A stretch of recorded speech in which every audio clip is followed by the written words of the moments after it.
am Freyja. I'll be playing Sylvia Sutton, the spacer. I'm Overthinker. I'll be playing Vanya Valiant, the envoy. Hi, I'm Solomon. I'll be playing as Grant Becker, the scientist. And hello, I'm Kippahkid, the Grand Master of Space and Time, and your beginning and final guide into the frontier. So, let's begin.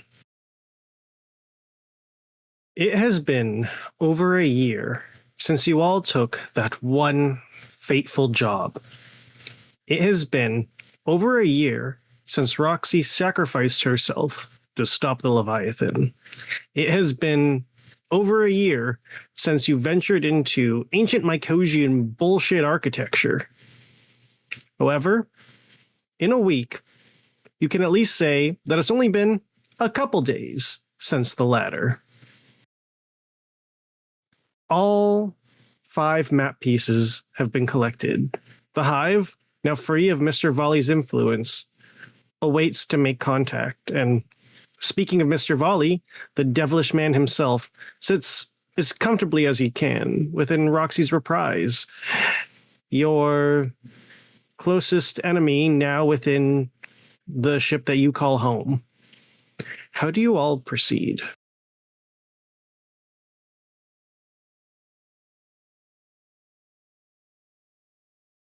Grant, I think you need to have a conversation with Hive, yeah? Yeah, I need to go talk to them. You, if you want, you all can deal with talking to Volley, because probably not a good idea if I do. I'll make him some tea. I gotta fix something.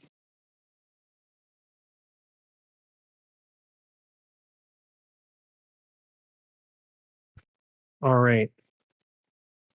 So we'll start with Grant as you open up comms to the Hive.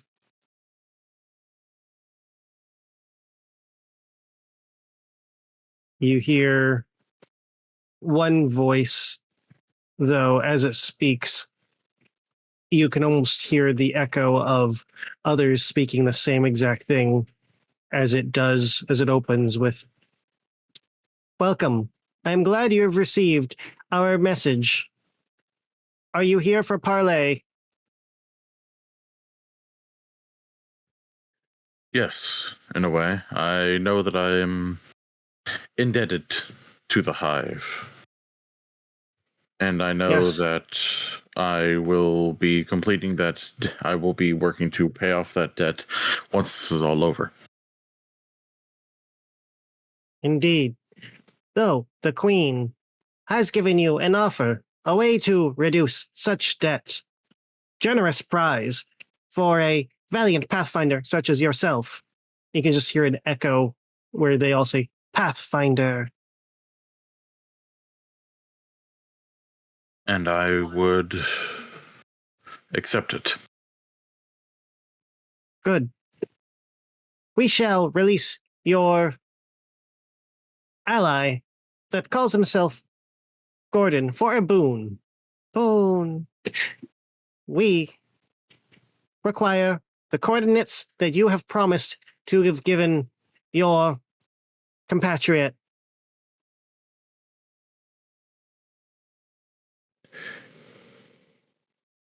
And I will. But I would like an assurance. What assurance do you seek, Pathfinder? Pathfinder. That I will survive this coming battle.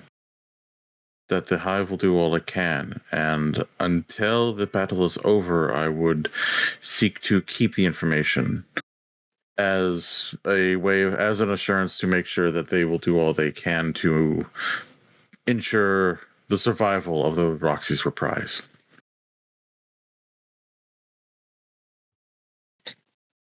You seek to give information after you're at location?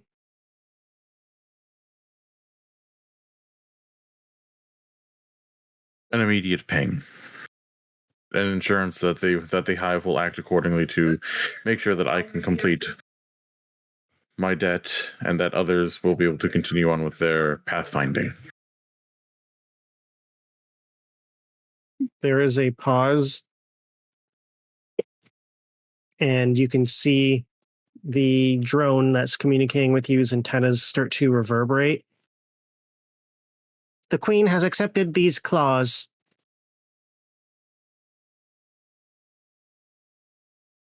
Fantastic.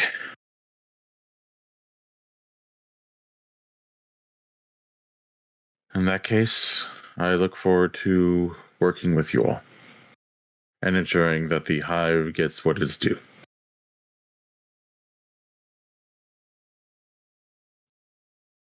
We look forward to this partnership. Goodbye. Goodbye.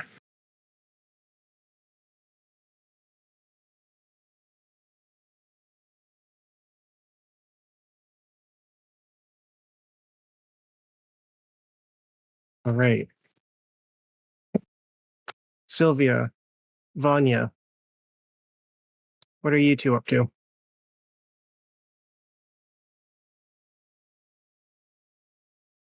For you. Said you were working on. Oh, that was just an excuse to get out of there. Oh, gotcha. Yeah. Tea with Mr. Volley.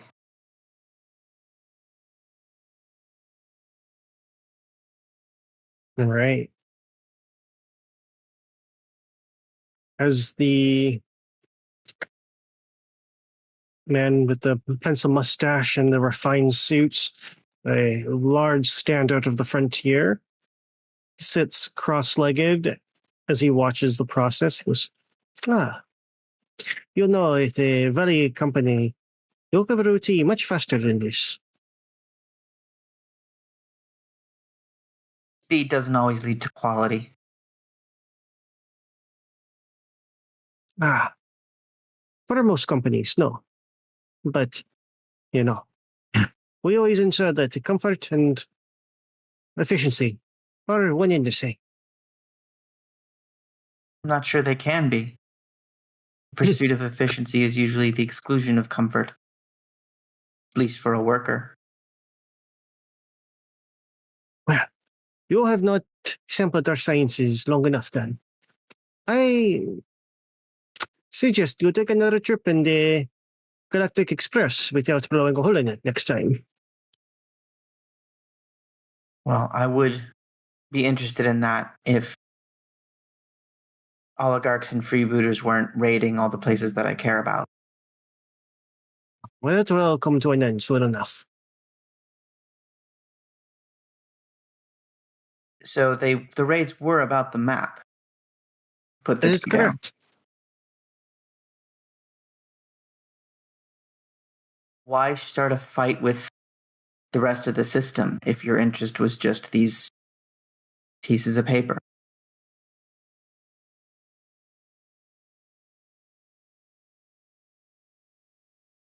Cut out there. Whatever do you mean?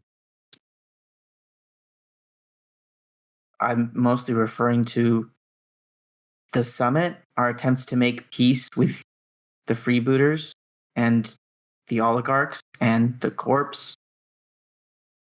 We all came together in the interest of bringing down tensions, and a lot of us died. You didn't sign off on that? Pretending to be uninformed, or did you incite this conflict? Miss Valiant, the frontier is full of savages, barbarians, those who rejected the influence of Valley and other corporations. I cannot control the madman minds of those who do not wish to see civilization come to fruition. Naturally. If you wanted to advance civilization, you would need more control, wouldn't you? Indeed. That is the difference between the Praxos and the frontier. The Praxos had a guiding hand, but then too many guiding hands came in, and people did not like having so many hands in their proverbial soup. Now, in the frontier, there is no hands. People are free. But what is their freedom if they have no purpose? The advancements. Ever since the oligarchy gained this new technology, we have made so many advancements to the frontier. Things that should have happened well before the hundreds of years that we have been here.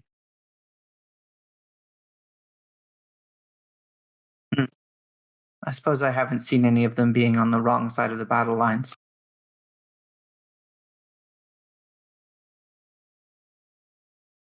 Is that what you intend to ask the creator for? Technology, power, control?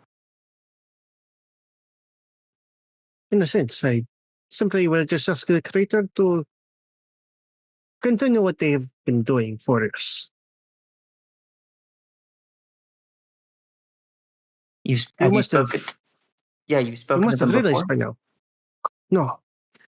Spoken, no. But you've given boons, gifts, much as your organization, your singers give you boons. The creator did so for Wrexham, the freebooters as well.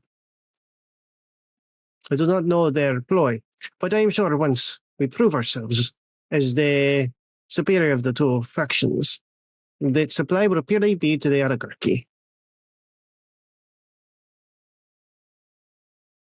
Freebooters have been getting mycosian tech.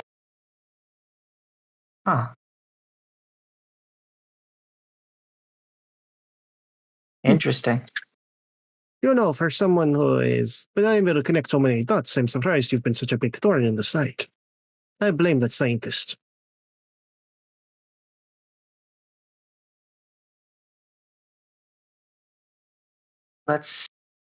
You still need Lyric, right? You don't know where the creator is any more than I do. That's correct. We're on an even playing field. So I say, let's gather as humanity and see where the creator is.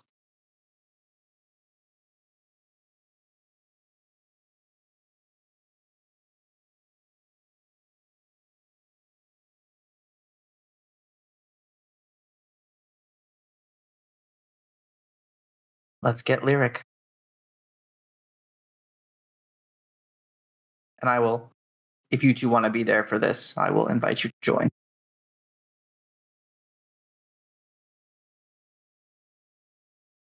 All right. Is there anything Sylvia wanted to do before doing the summoning of Lyric? The only thing that I could think of would potentially be some, like, just some bombs and stuff like that to carry with us. All right.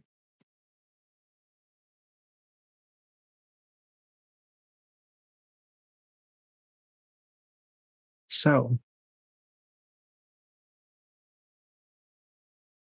as you all gather, Lyric appears, and the final map piece floats over and fills in the center. As it spins and swirls until it begins levitating in the air and projecting up into the ceiling. You see picture perfect projection of a planet.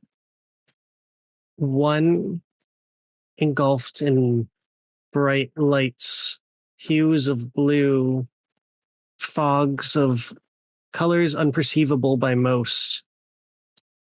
This is the planet of Isos, the closest one to the Odyssey, the planet unexplored, a planet so dangerous that the few who have touched it have not been able to get close enough to know truly what's inside.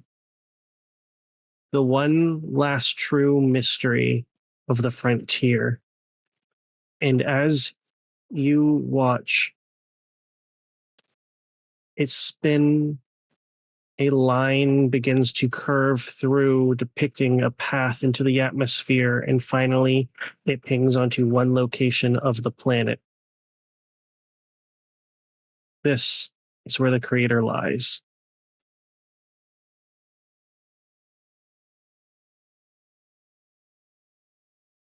All right.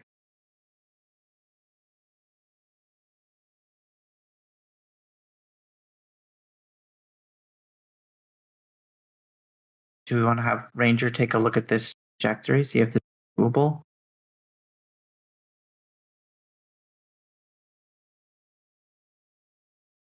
It does look quite messy down there. We should probably do that. Yeah. And she'll call for Ranger.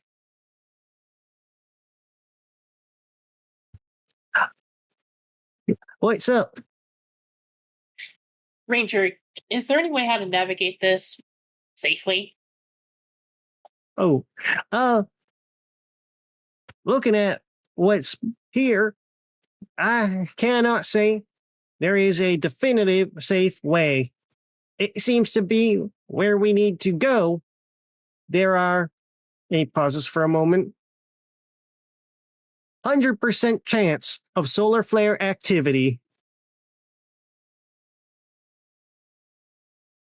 Do we survive a hit from a solar flare? Most ships, no. They will take a hit on a solar flare and they will be merely a husk by the time it ends. But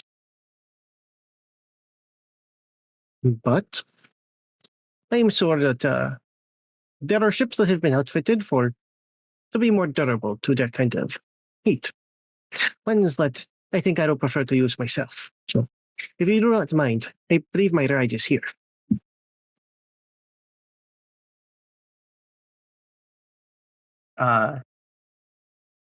Sensors? You don't need sensors as you see a small army of oligarchy ships appear, but none of their guns are out. And Mr. Valley looks to all of you and goes, "This is not a show of aggression, simply a assurance in case you try anything stupid." What? And he and he begins to walk out and presses a button in his suit that transforms it into a space outfit.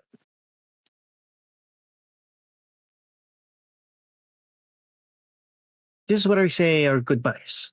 Perhaps, if we're both lucky, we shall encounter each other on the surface of Isos. Looking forward to it. Ready? Do you let Mr. Volley leave?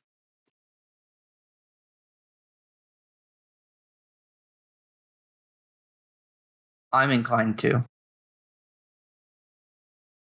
For now. I think he's going to get into a lot of shit on his way down there. There's one thing that I need to be absolutely sure of as he's taking his leave. Mm-hmm. The map and lyric are still in the ready room. They are. Cool. Then yes, absolutely. Let him go to the creator empty-handed.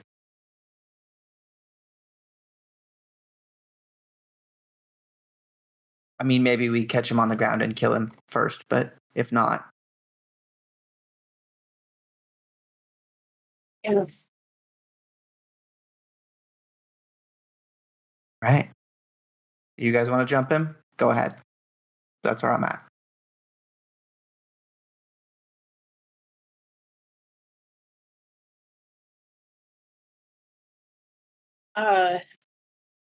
Sylvia's going to try to create like a solar shield to protect temporarily from solar flares.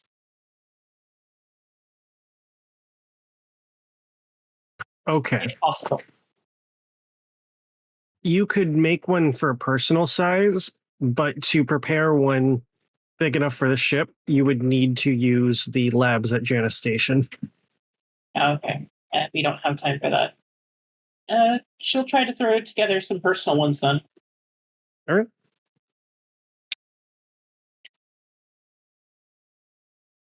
Wait. That's... Oh, I mean, Yeah. yes, do that for sure. okay, yeah. If we're operating personal solar shields, does that mean we're going to skydive? Options. Because if that's not the coolest thing I can think of right now, Yeah, honestly, I'd rather do that than have Roxxie's Reprise stay too close to the solar flares. Yeah, We it's we a go good in idea. ammo, we skydive, and then they get out, so that way we don't fry everything.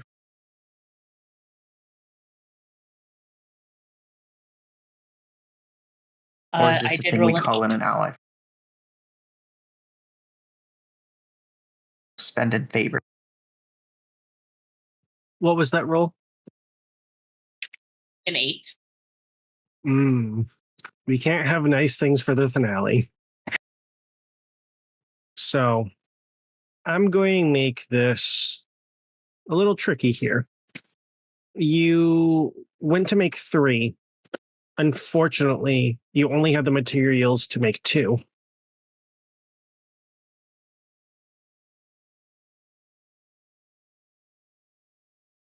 She would give one to Solomon and to Vanya. Solomon or Grant? Sorry, Grant. Sorry, Solomon, we can't give you any solar protectors via the internet. Damn. Get that FPS like the rest. Yeah. Wear your sunscreen. All right. You have a plethora of allies, most of them on Janus Station. Would you like to make any contacts, any preparations now that it is your time? You will have time to stop at Janus Station and gather anything that you need. For large scale projects, not so much, but for preparations, this will be your base before your final, journey. Okay. So Janice is on the way to Isos. Sort of. It's not on the way, but it's not a huge detour.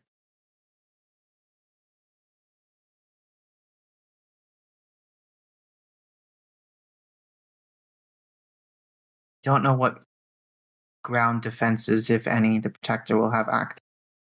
I feel like solar flares have been enough to keep his lawn clear. It's. Who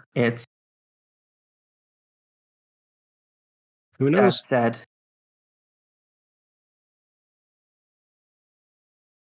We with or should without probably their bring... leader, Volley's going to be there.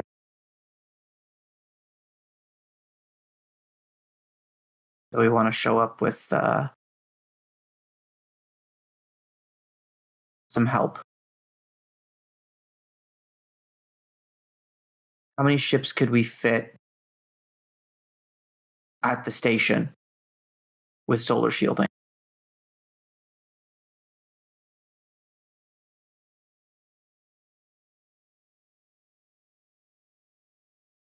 Master of Games. How many ships they could fit with solar shielding? If we go back to the station and That will depend on what you roll. And I would like you to know that as you're planning this, you do get a message. Because remember, I said this wasn't going to be a huge detour. Because Cortex, where you're orbiting now, is only a planet over from Isos. Aethra is one of the last planets in the system. So this is where you got a message, Sylvia personally, from Pyra Cole that says, your parents' systems are active.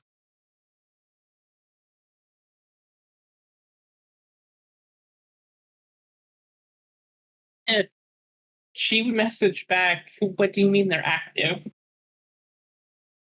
We can attempt a station-wide jump. We cannot go as far as your location, but we can make headway towards Ellis.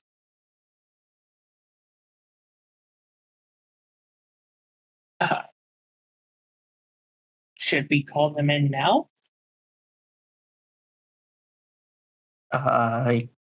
Probably. I say so. Yeah, go ahead, make the jump. Try to meet them there.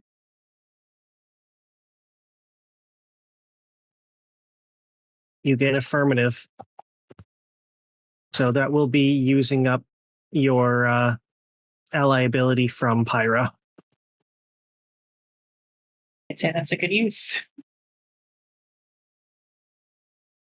If we can get a couple of ships on the ground and bring friends into whatever this is, seems like the way. A station full of ships, that should be plenty.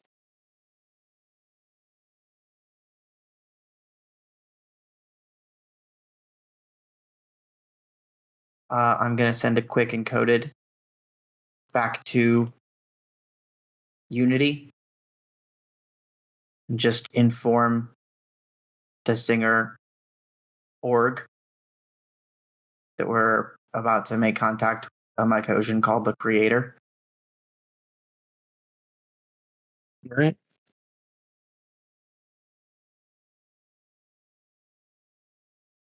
May need some, I don't know if long distance telepathic support from a large group is a thing.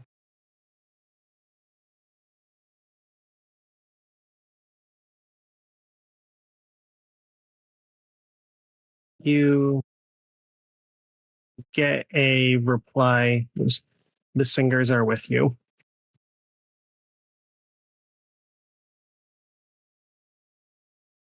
Awesome.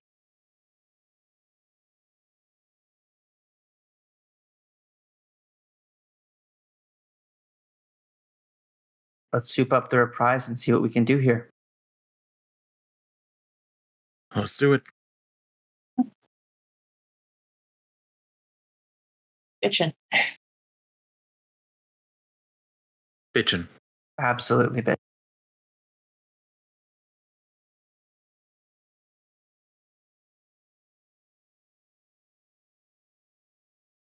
All right.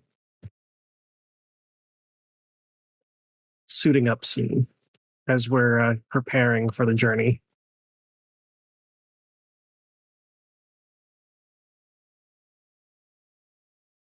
Thinking danger zone.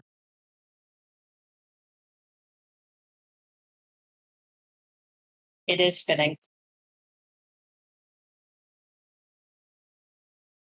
Right.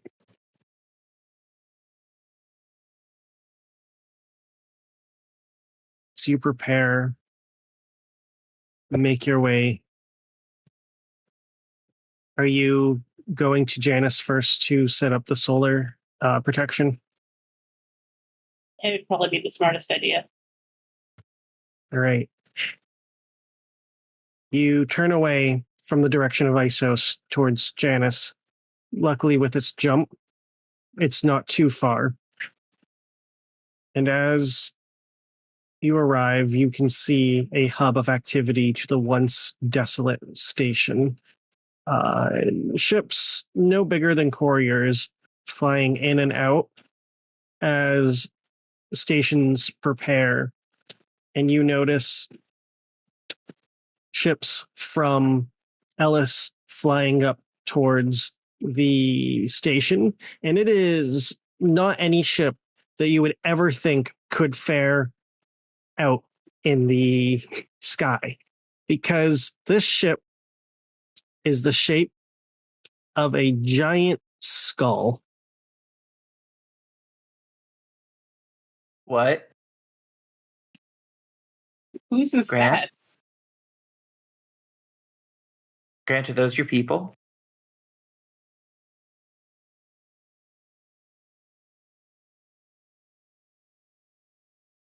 It is indeed the skull from Dead God's Gulch.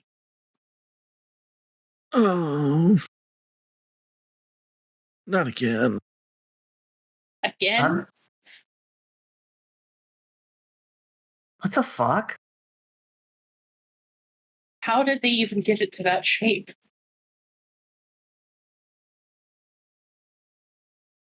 The way they're able to repurpose things is just it defies physics, I think, honestly. Yeah. You know what? It was probably yarn. It was definitely Oh. yarn. Okay. Oh. Okay. If it's purely flying under psychic power, that makes a lot more sense. Yeah.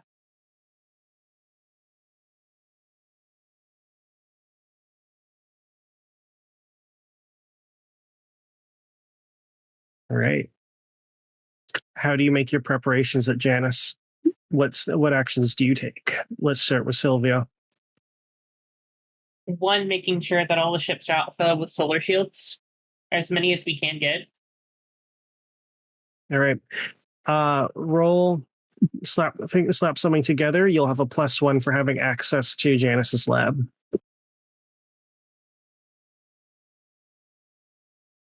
That's a 12. 12. There we go. So I'm going to say that this is enough to cover Roxxie's Reprise and 2 other allies of your choice.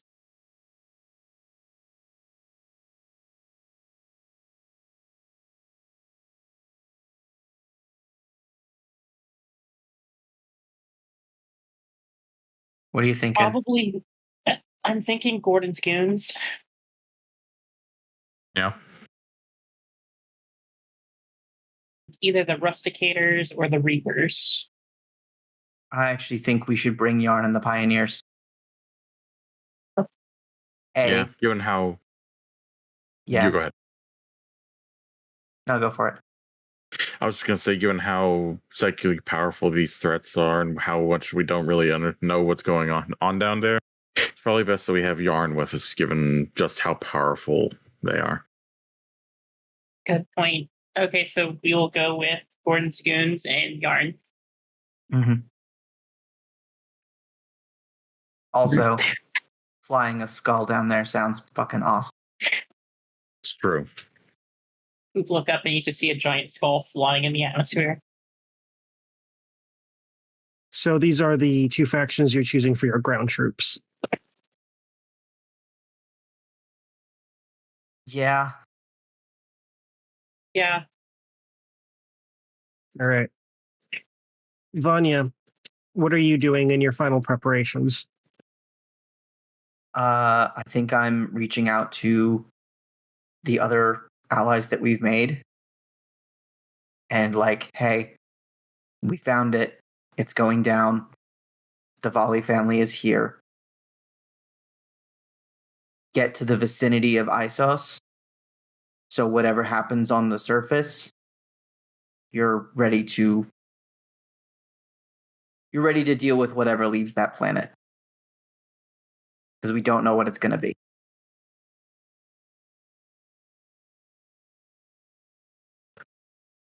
Response from Guildmaster Krask of the Golden Reapers. Isos. Now that's a good hunt. And from what other allies have you reached out to?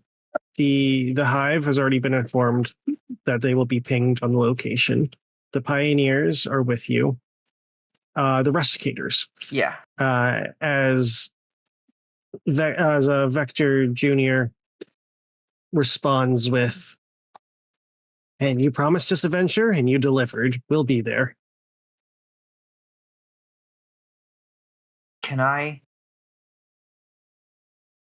just do like a general broadcast to the system? We're deciding the future of the frontier. You do have a friend via Grant who has the only galactic broadcast network in the frontier. Do you mind? I'll hit up Quantum.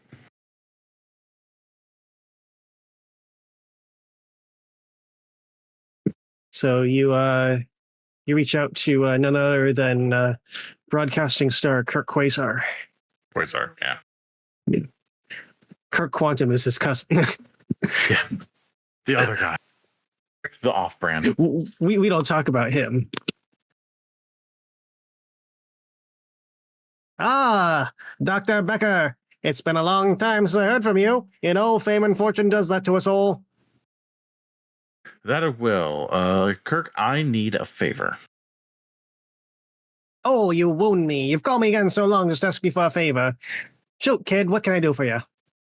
We got a very important broadcast that we need sent out as far across the sector as possible. You think you could do that for us? Think I can? I know I can. I've hit the big time now, so what can I do for you? And I will just pass it over to Vanya. All right. Can I roll and then write up a speech worthy of my role? Sure.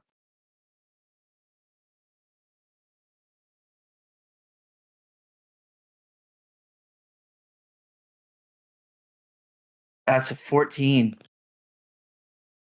Ooh, so yeah, this is going to be a good speech. I'll do my best. Somebody else take it away for a minute.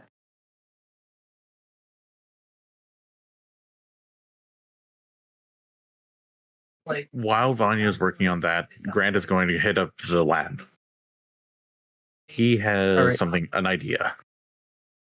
That's a terrifying thought coming from this man, but yes, go on.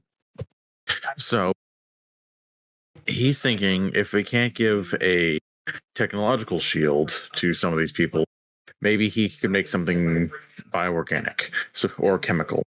So maybe some sort of weird mutation of the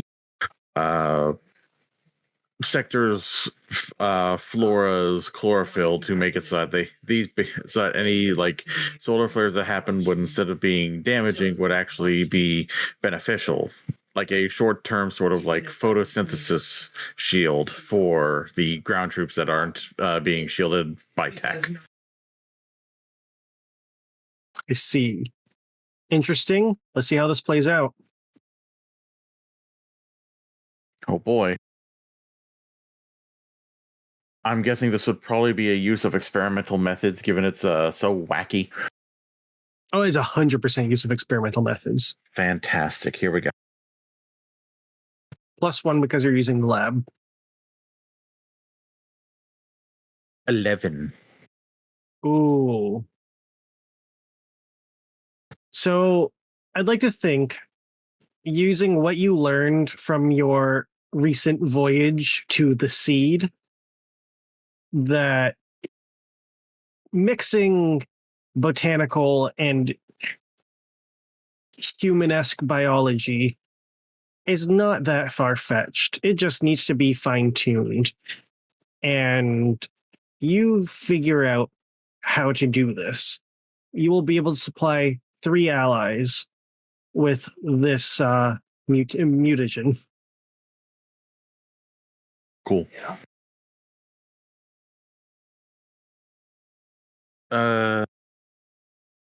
Definitely thinking the hive, the reapers. We already supplied the goons and the rusticators, right? You supplied the goons and the pioneers. Okay, then I will supply the hive, the reapers, and the rusticators.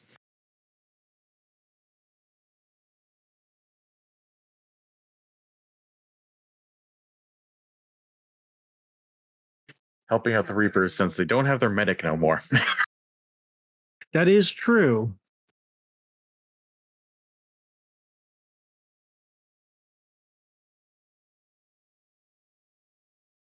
All right.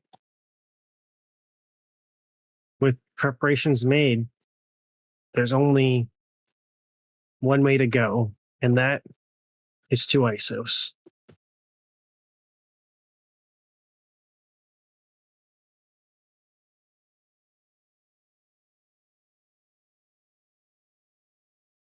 as your allies have been fitted,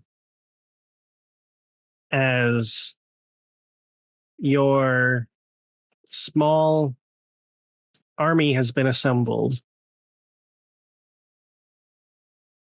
It all comes down to this. You have spent so long going all over the frontier to gain these pieces. You have gone toe to toe with two of the strongest factions vying for power. Not only that, you have killed the leader of the freebooters, leaving them a shell of their form of themselves. A threat, yes, but not nearly as much without the savage dreadnought at the helm. The oligarchy and Mr. Volley are still at large, but he doesn't have the map pieces. He only has a location. With this in mind, what are your final thoughts as you approach Isos?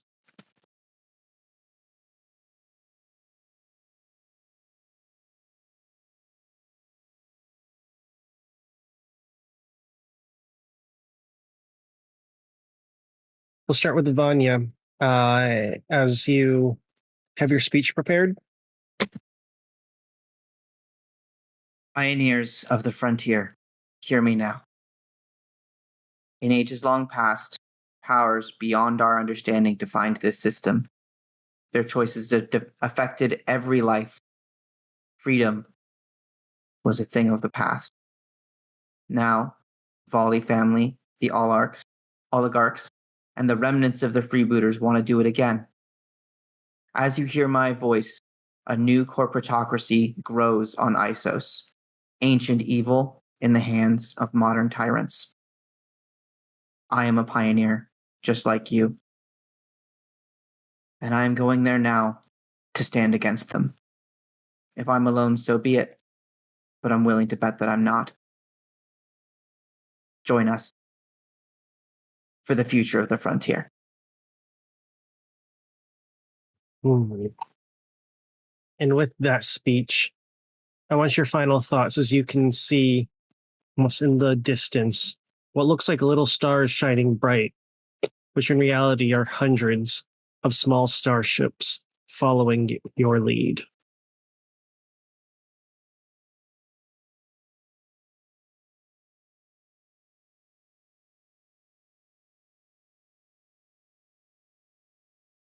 I think there is a struggle to try and, not for the first time, to try and grapple with the scope of all this. A few friends on a starship doing what they feel is right is a very different experience from gods in space and armies and generation-defining decisions. And I think part of it is trying to not think about it too much. Just get down there, do what we have to do what's right. But also, this matters. What we've done, what we're doing, what we're going to do or die trying. It'll be worth it.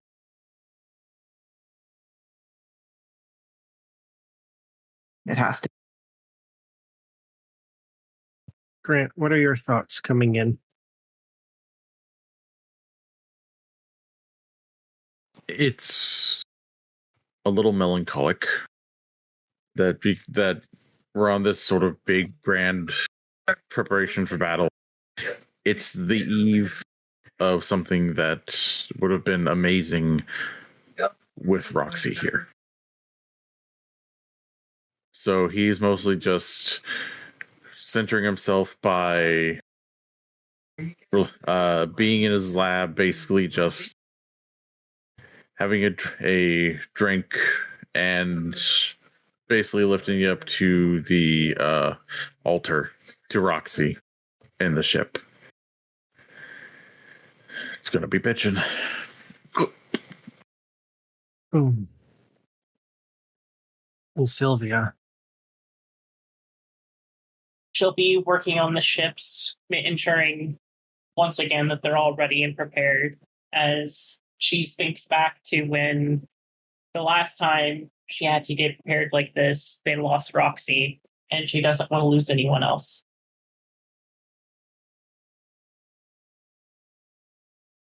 She's going to go over every single piece of equipment and make sure it is tip-top shape.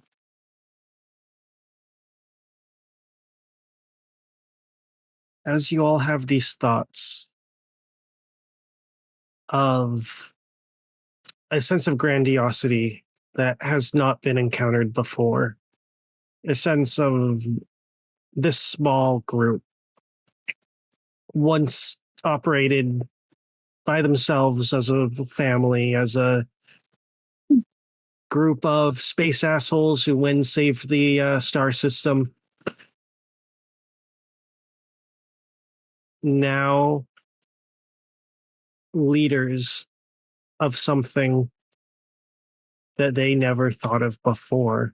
And all those dreams may change as the planet cannot be seen by the sheer amount of ships blockading the atmosphere. Hundreds upon hundreds of freebooter ships repainted under oligarchy rule. When the wolves lose their leader, the pack finds a new one.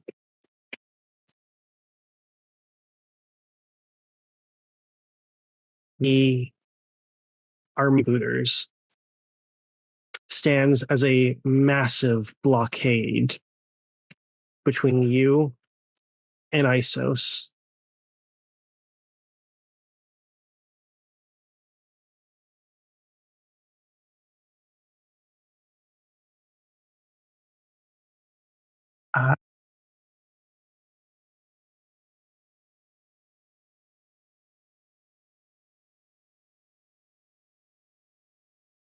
Do we charge?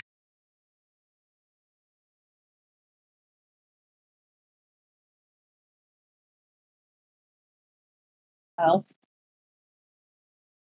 they're in our way, aren't they?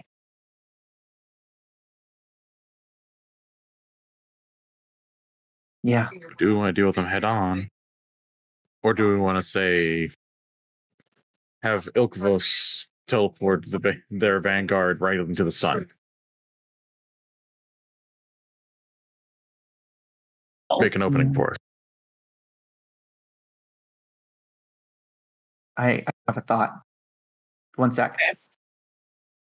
I'm gonna run into the back, and over my current environment suit, I'm gonna throw on that armor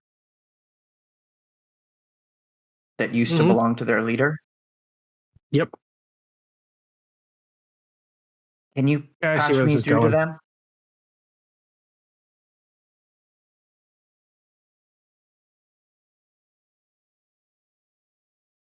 Rebooters! Your leader is dead, slain by our hands. We are the greater wolves, and you will do as we say. Turn on the oligarchy and burn them to the ground. Roll me, chat him up.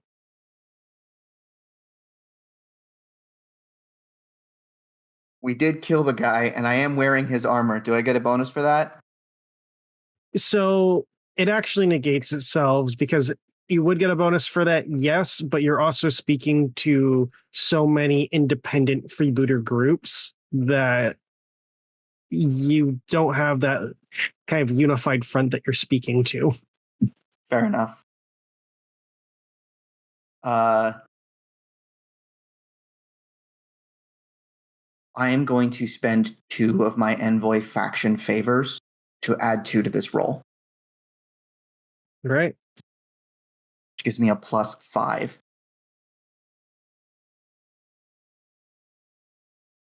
I think that's because there have been singers in these other groups sort of spreading our legend. That's a big old 10. Oh, oh, just saved. Wow. Yep. So it is an impossible Quick, feat come here, you guys. to Check a post. convince. It is an impossible feat to convince every single freebooter. But it is not an impossible feat to get rivaling pirates to try to turn on each other. And with this speech, you can see part of the blockade turn in and begin firing upon themselves. Now let's go. That works. That efficient. Very efficient. Use the chaos. Cut through the battle line. Get to the planet. Push forward.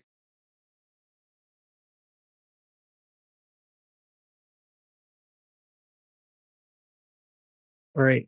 So how are you going to push Rusticators, through? Rusticators, you're on point.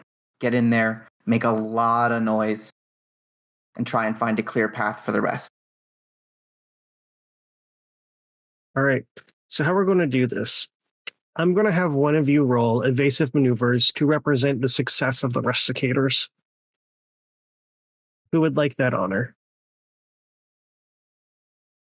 I did my thing.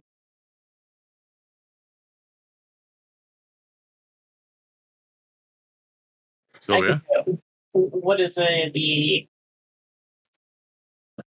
Evasive maneuvers is a grit roll. right? Okay, yeah, I can do that. I cannot do that. 5. 5. Can we get it up to a 7? I can. It would use 2 of my 3 inspiration. Sorry, guys. Up to you. Are you willing to use those resources now, or do you want to hold on to it, Mr. Becker? I kind of want to save them. I think we can take a little bit of trouble now and then have the resources for when we really, really fucking need it later. Yeah. All right.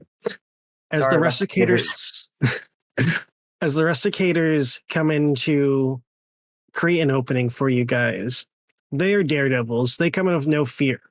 But unfortunately, they are rich kids who race starships. They are not prepared for the horrors of war. And as their starships zip through, they get caught in the crossfire. Some of them dodge and get out there. Some of them do not, and their forces are obliterated. The only one that you can see get out of it is Vector Light's ship, but not in a functional state, as he makes it to a path. You can see the path that he took, but just as he's ready to turn to a safe part, his thrusters get blasted and he goes drifting. We'll come back for it. He's not But dead. he found a path, so. Yeah. They made the opening. That's what we needed.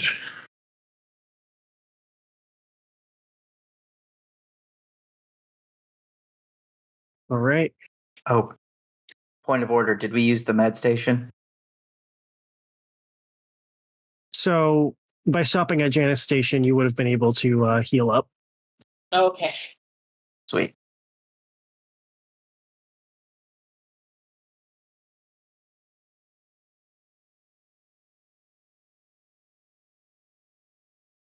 All right. You have so far used Janus Station and the Rusticators for your ally abilities. You have cost the lives of quite a few young adults, but it is a well-worthy cost as you now have an opening to punch through. It is not a clean opening by any means, so you will need to maneuver Roxxie's Reprise in either offensive or evasive, depending on how you want to take this. If I recall correctly, we're a Corvette with a 5 damage, so probably offense. Yeah. All right. Who's taking the mantle for the fire roll, which will be a blitz? I have nothing in blitz. I have a +2. I'm the one they get left down. That's fair. Yeah. Feel free. Light them up. She's going to light him up. Also +1 from the ship. Oh, right, yeah. Just a universal +1 to ship stuff. And I'll use my space ability to call in a specific backup for us. Mm-hmm. So that'll go up to a 6. Maybe I shouldn't roll. Oh, Well, hang on. Yes, I get us a support ship from the singers. So you go up to a 6. Make that a partial success. I can bring it up to a 7 for the partial, all right. leaving you with 2 inspiration left for the rest of this entire thing.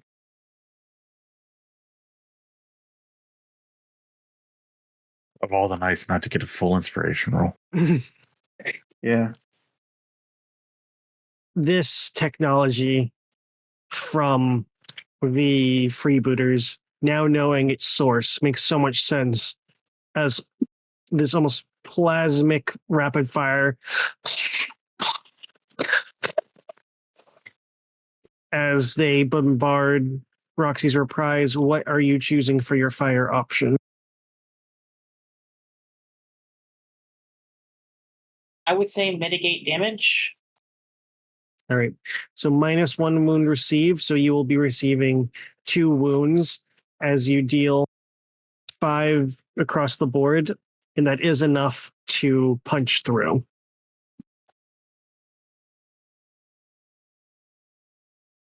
Hell yeah.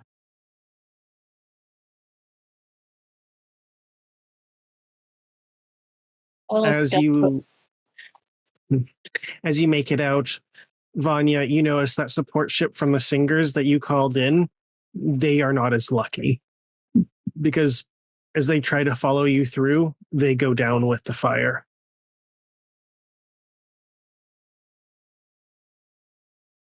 I don't like it, but that's where we're at right now. So you've made it through the blockade, and now you can see the planet proper. It is swirling mass of blue shades that seem unfamiliar. It is not oceanic like Tyrius. It is something almost incomprehensible to what you have been used to.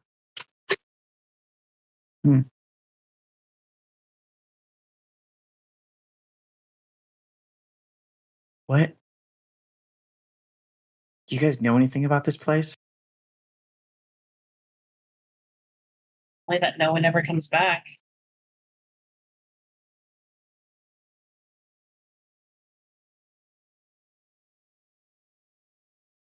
It looks like a paradise. Well, pedal to the metal.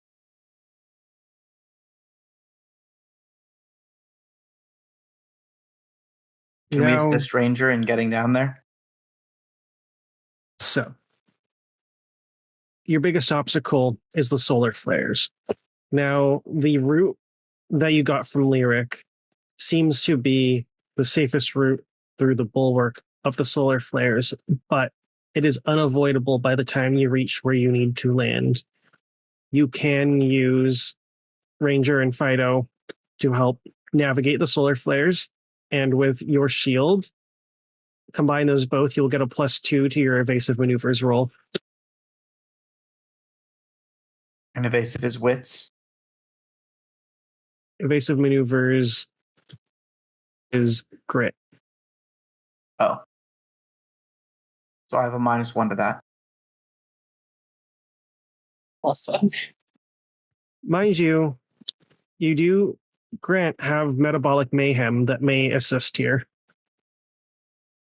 I do. Can you get gritty? Can you make someone else? I can get very gritty. All right, do the gritty. God damn it. No. No. You're out of that? No, I'm not. Yeah, I'm just gonna really pump up my grit. Buddy. I like to imagine that as you take this this concoction, you just kind of get like thick. Mm-hmm.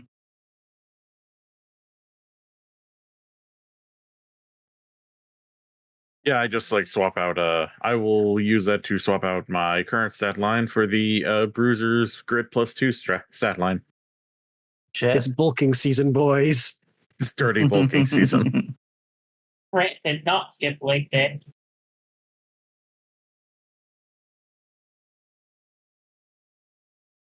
All right. So what do you roll with your evasive maneuvers, given your bruiser line, +1 from Ranger and +1 from solar shields? So that'll be a +4 total. Ooh. Love that. 14. Nice. Grant, I want you to describe to me how beefed up jock meathead Grant manages to avoid or survive diving into the core solar flare zone. It is a mix of just being like so beefed up and with skin that's like even leathery from the concoction that it's a mix of he doesn't care about, he doesn't feel it, and he's just like able to dive in by like with the piloting mechanisms we have, just literally pulling the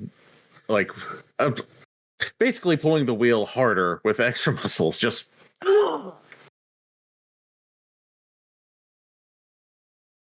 no little bit of just like careful wheeling. It's just immediate, like wrenching it. You see a Ranger take off his hat, go, yay!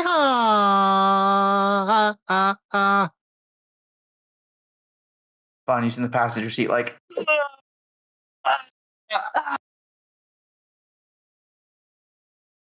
Good job. Yeah.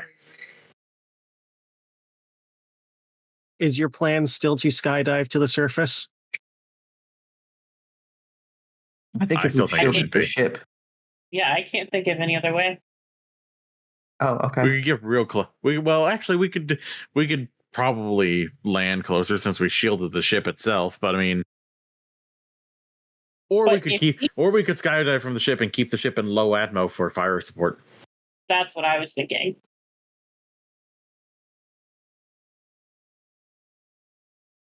All right. Hell yeah. As you get through, Ranger gives you this like nod of respect, goes, that was some good piloting, partner, but leave the basics to me. Okay, that's fair. And Fido kind of runs up with a towel and gives you like that slap on the ass. Ah! Till your robots are bros. My dad programmed them.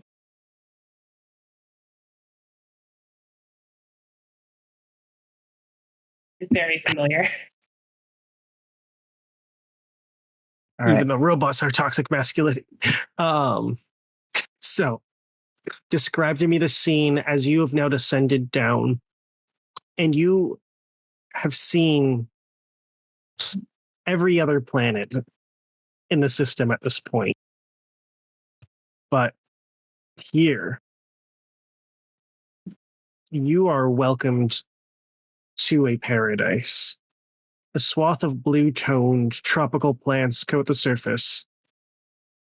And as the readings come up, the wind, the temperature, the pressure, it's all just right. It's somehow a state habitable for any kind of life. Panagos had always seemed to be the planet for luxury and beauty. But this is simply breathtaking, as you were truly met with something alien, something manicured. The way the flora is structured, it almost seems like it was created for perfection in every way. And this is the site you were met right before you drop. So describe to me, how are we skydiving? And what are your thoughts going in as you're about to land on this planet where no one has returned from? I think we open the side door like a van. That's how I've always imagined it. Straight up van door on the side of the ship. And me and Grant are there in our diving suits.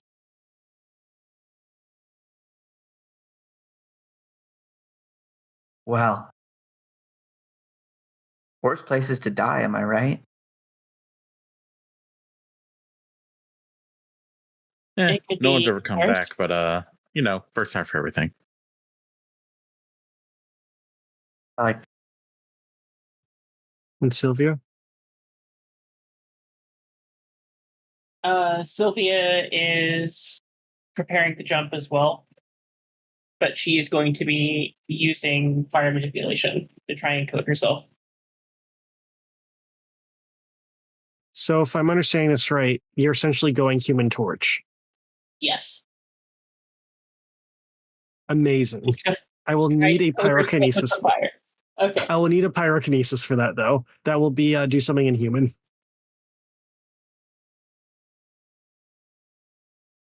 That is wild, correct? That is wild, both It's in so stat wild. and in action. Well, please rolls 8. 8. You look badass. That's the most important part.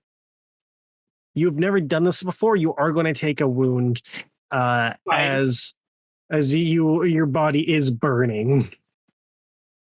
Fine. Yeah. And then She will be able to make it down safely. That's all that matters. head first, tuck, and drop straight towards our intended objective. Right. As you land, soft, luscious grass. And when you hit it, it ripples, almost like a change of, like a wave of color bursts through as the blue briefly turns to magenta for a moment and fades back into its colors.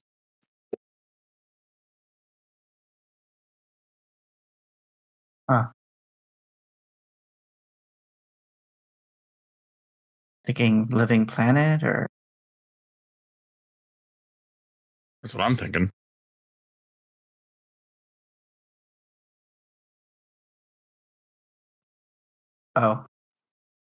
central point tucked into my suit, lyric in the map. All right. With the coordinates that you have landed upon, gazing out, there you are just at the edge of a circle that has been cut out from the grass, perfectly manicured, a perfect diameter, and a perfect level of walkability. And at its center is a towering, prismatic obelisk.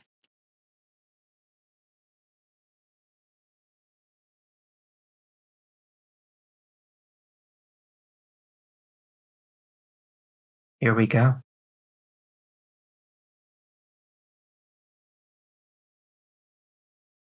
You guys think there's a door? Very Sylvia's kind of likely. like peek around to see if she could see anything that resembles a door. You are too far away for this. It is at the center of the circle, and you are currently at the edge.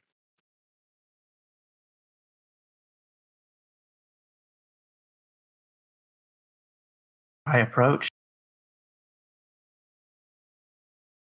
As you get closer, you unfortunately see specks of things that do look familiar.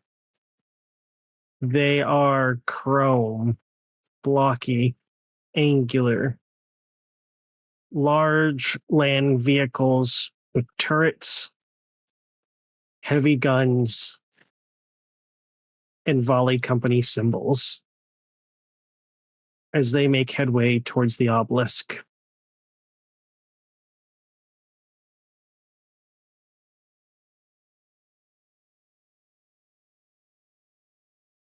Well, brought friends for a reason. Yep.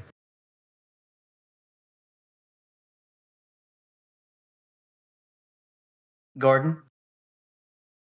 Oh, hey there. Yeah, I've released from prison. The Hive dropped me off out here.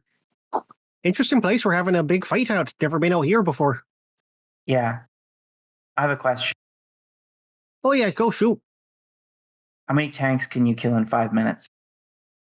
Oh, yeah, I am pretty good. I'm pretty sure I hold the record of tanks killed by a single person.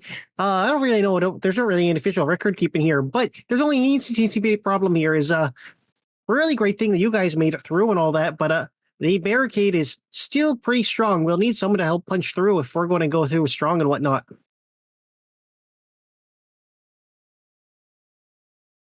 Gotcha. Well, we were going to leave the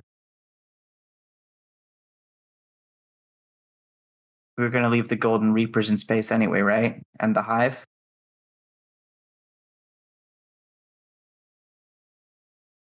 Maybe they can cover Gordon's approach. Would probably be True. the best. Or we could have Cressley and Davy just make an opening for him. Oh yeah, Hacking. they could hack the ships. Knock out weapons, comms, get them uncoordinated. Yeah. Do any of you have I'm in as a move? I do. Great. So I want you to roll I'm in with a +1 to represent Cressley and Davy. Nothing for mine, just +1. With the stat that comes with it, and Okay. a +1 on top of it.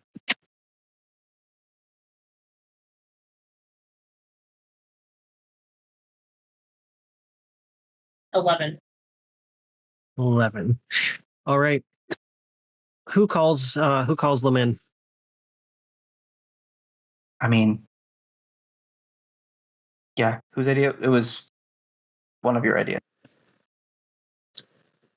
Grant, you call your good friend Cressley. Yep. Hi, you're not going to come rub in about this beautiful place that you're looking at right now or anything right now. This is serious business, right? Because I don't think I can take another blow to my ego. It's time for you to win back some of that ego.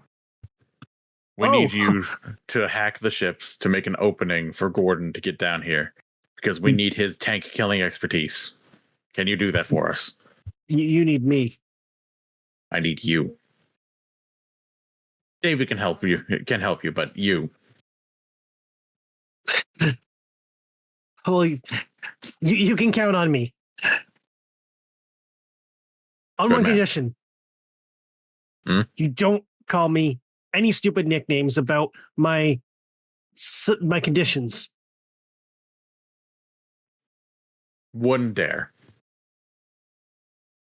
Great. Davey, get the replicator. We're going in.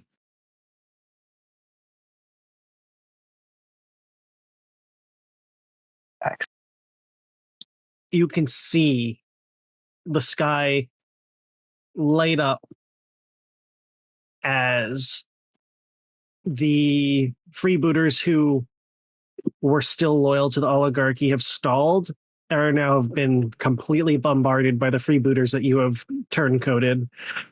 As the explosions ripple across the blockade has now officially fallen, and a swarm of Gordon's ships break through.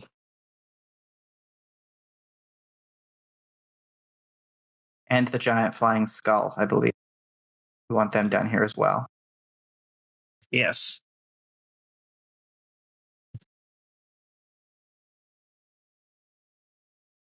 As they drop down, you are met by Gordon and Rust as they look to you. Oh boy, well, this is what we're doing right here now. We're going to do a big fight here now, and we're gonna. And this is both of them is talking at this point where you get like the crazy prospector and the kindly bounty hunter just like speaking up a storm to each other as a yarn floats over. It did just occur to me that we put those two on the field together.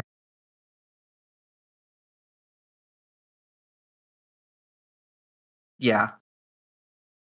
That's fun. It'll at least be entertaining. Yeah. The fools who plan to weaponize as tools, I see. You, the master of arms. Where do the arms lead? Tell me. How shall they be used? Gordon's going to take point and smash as many of the volley forces as he can. You, Yarn, and your people stay close to us. We're going to get to the obelisk. And if we're lucky, get inside. Luck. What a fickle thing. I wonder what it shall bring. And as they float off, you get Yarn talks to the two briefly. They pause and nod. Rust gives a overly enthusiastic salute to Gordon as him and his men rear up their heavy guns and begin charging in and blasting. I want one of you to roll slinging and swinging with an additional +1 for using Gordon.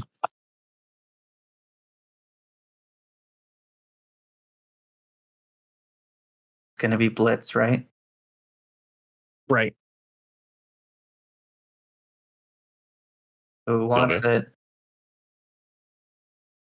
You called it in. Do you think you could do it? Or? I have no bonus to blitz. I have a negative to blitz. Okay, I have a +2. I'll do it.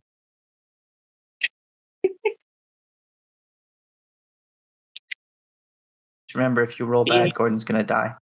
I know. It's 10. It's 10.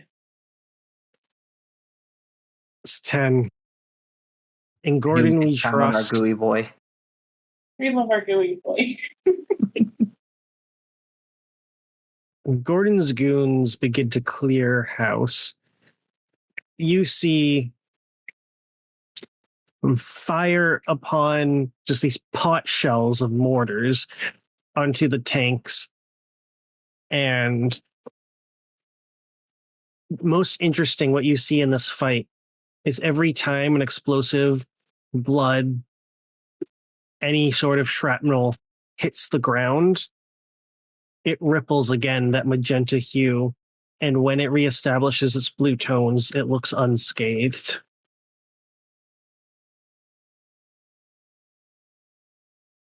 Okay. We're definitely dealing with like engineered planet material here. Creator created a perfect place itself.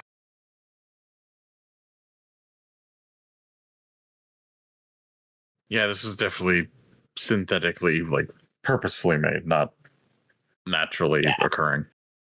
Yeah.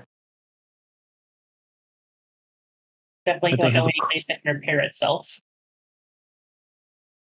But the path to the obelisk has been cleared. We are running. Run you do. But as you begin to make it near the structure, standing in front of you is a large, towering, cubic chrome mech suit. And through the cockpit is none other than the devilish grin of Mr. Volley.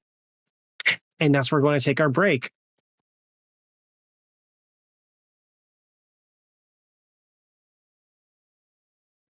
Standing before all of you, it's the man who has, well, frankly, been the one who set the ball rolling.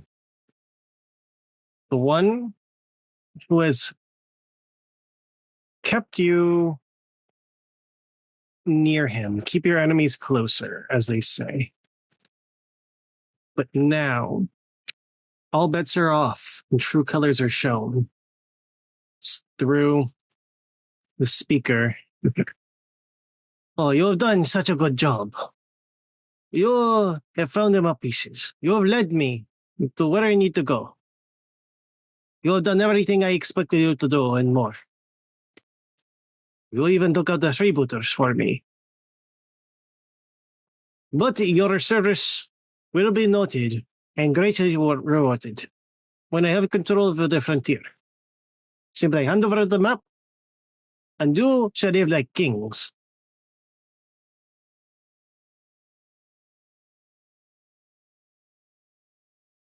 No kings.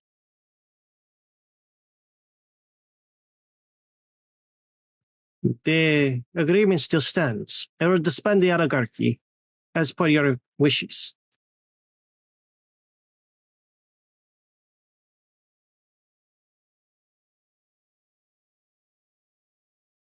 Sylvia's going to look over towards Vanya.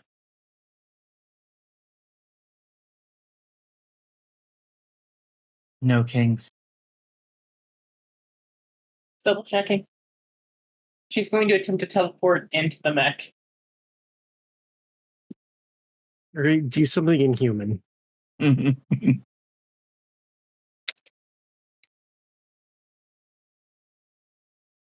14.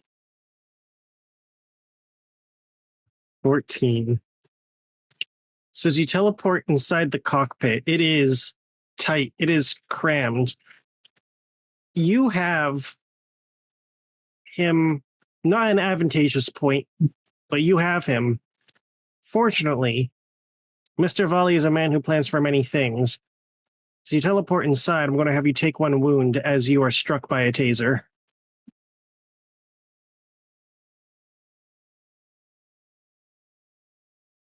We were both shocked. It's okay.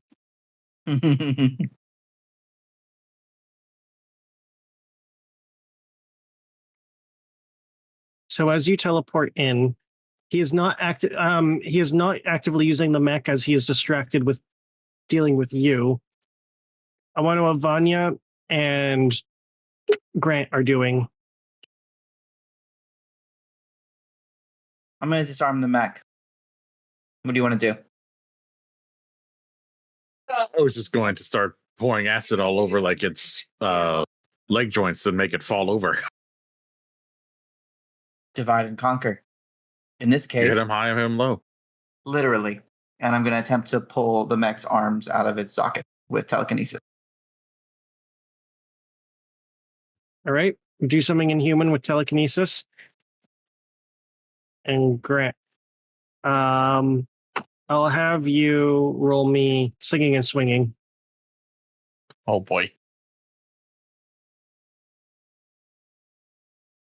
That's a 14 for me.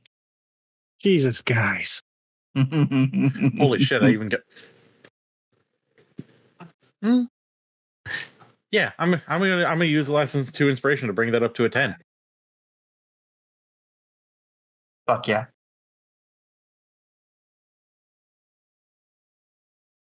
As the mech heavy thuds.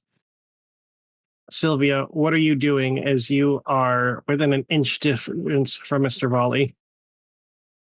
Well, I did make the give my spider backpack a couple attachments last episode. Might want to try to get those some use in. And she'll turn them on and then put them right into his sides. Ouch. Singing and swinging.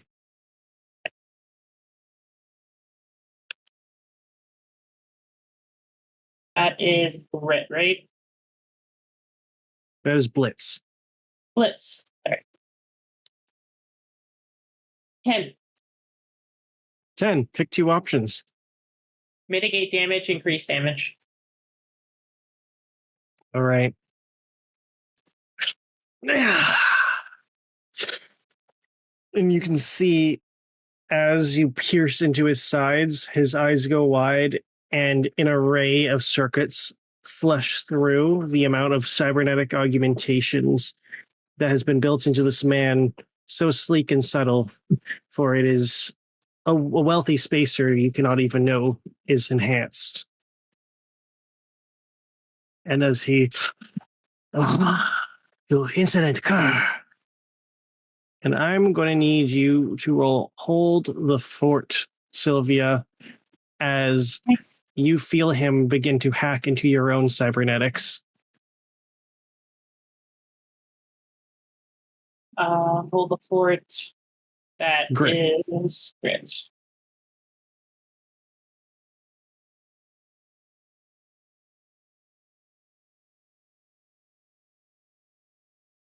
$11. 11. So you can feel him getting in. Describe to me what your internal security system is doing to block the invasive virus. As the virus is attempting to penetrate multiple layers of security, it's going to keep popping up more firewalls in between it and the core until it eventually encapsulates the worm to lock it down and isolate it. Seeing as this doesn't work, Mr. Volley goes, "You're not worth my time." As he reaches back and flips something, and all of you see the mech turn red hot.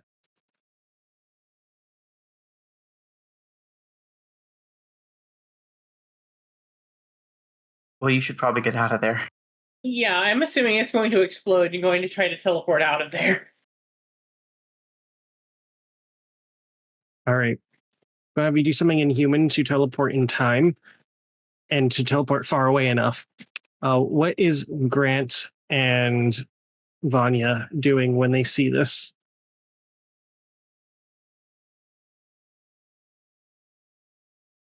Yeah, by the way. I'm going 10? to I know you can teleport, so I'm not worried about you doing an ejector seat, or mostly I'm worried about the blast getting further away. So I'm creating inward pressure to crush the mech and try to hold back as much of the explosion as I can. All right, do something inhuman and Grant.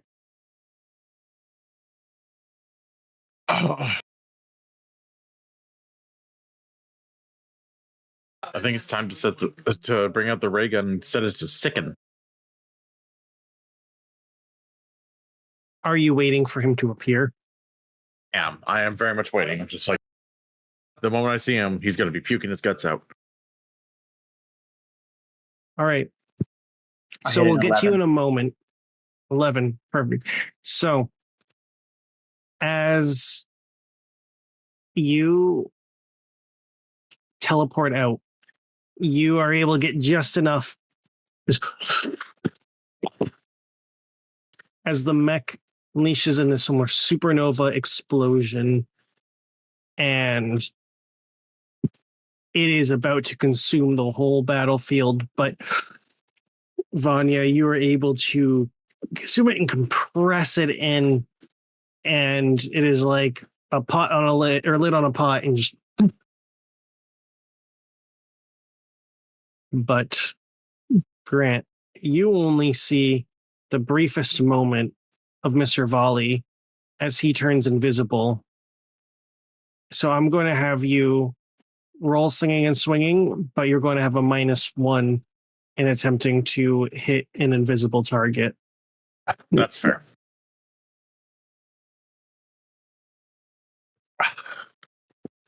Damn it. 5. Ooh. As you go to fire, you just hear, "Oh, doctor, I'm over here." And you feel the taser press into the side of your skull for 2 damage, 2 wound. Glad I had that shield from last time.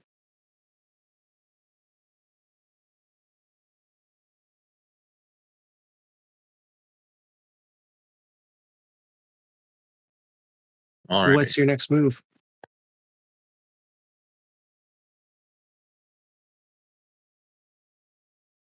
My next move is to return the favor by trying to tase his balls with my ray gun set to stun. All right. Again, he is invisible, so that'll be with a Fair. -1. It's fair. Vanya, Sylvia, Oh, 11 this time. Noise. So what you two see is, did that only take your shield, or did that do any actual damage, Grant? It did 1 point of actual damage. All right. So you see Grant's shield go down, and just a jolt of electricity run through his head, whips around, and just, and Mr. Volley appears from invisibility. So now you have a chance to act. Cool. Shouldn't have gotten close, fucker. I'm gonna slam him in the chest with a telekinetic blast, and I'm gonna try and use fast hands to steal whatever's making him invisible. You will have to identify what's making him invisible. You can steal something, but I can't promise you that's what's making him invisible. Fine by me. All right. So let's see that. That will be slinging and swinging with Wild. And Sylvia, what are you doing? How far did Sylvia make it away from them, just to make sure that she knows the distance? Or I know the distance. I would say you are about in line with Vanya and Grant right now. Okay. So you've made about 30 feet out from where you teleported from. She's going to use her backpack to leap forward and run. And while she's running forward, she's going to have the mechanical chainsaw arms in front of her. All right. And going to try to barrel roll right into him. All right. We'll see how that happens. Make your roll. Save that as we're going to see how Vanya's does first. I got a What type 10. roll? All right. That will be singing and swinging for you, Blitz. On your 10, you choose the fast hands, and what was the other one you want to do?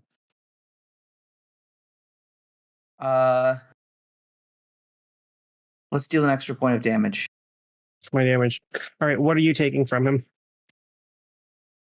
Well, I know the taser is just a taser. If he's got other gear on his person, or he just looks like a guy in a suit, right? It's just a guy in a suit.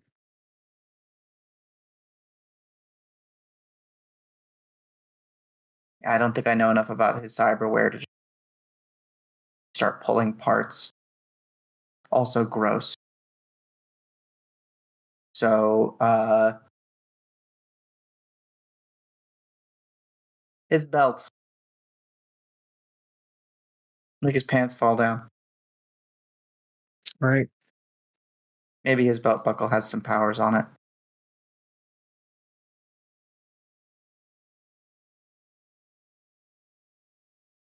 As you send this pushback and he goes flying back, his belt drops, and sure, maybe his pants get a bit looser, but he sneers at you and picks up his belt and just cracks it as a whip just in time for Sylvia to charge. What is that score? That was a 10. That was a 10. What two options are you choosing? Increase damage, mitigate damage. All right. It is, again, simply a belt. So as he goes and whips you with the belt, you do not feel it. Describe how you attack him. He swings that belt around, basically getting one of the chainsaw hands, cutting the belt in half, and then with the other, as she's barreling into him, slicing into his side where she sliced in before, trying to cut him in half.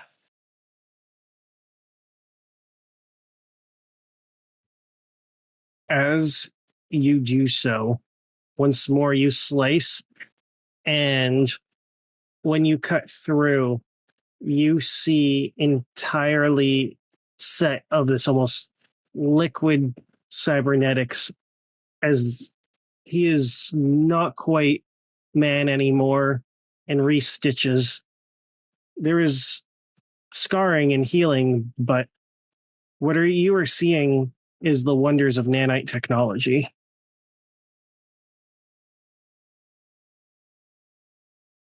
Nasty. Not going to be an easy kill.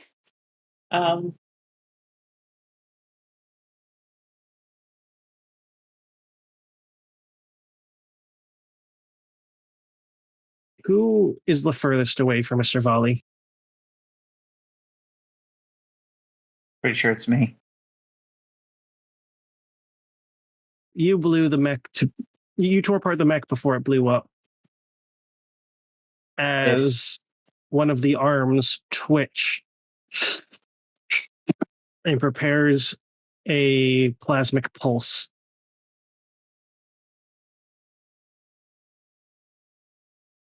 I pointed at him. You're going to try to aim it at Mr. Volley? Yep. All right. Do something inhuman. Grant, you see this happen. What is your response? The not the arm, but the nanite healing.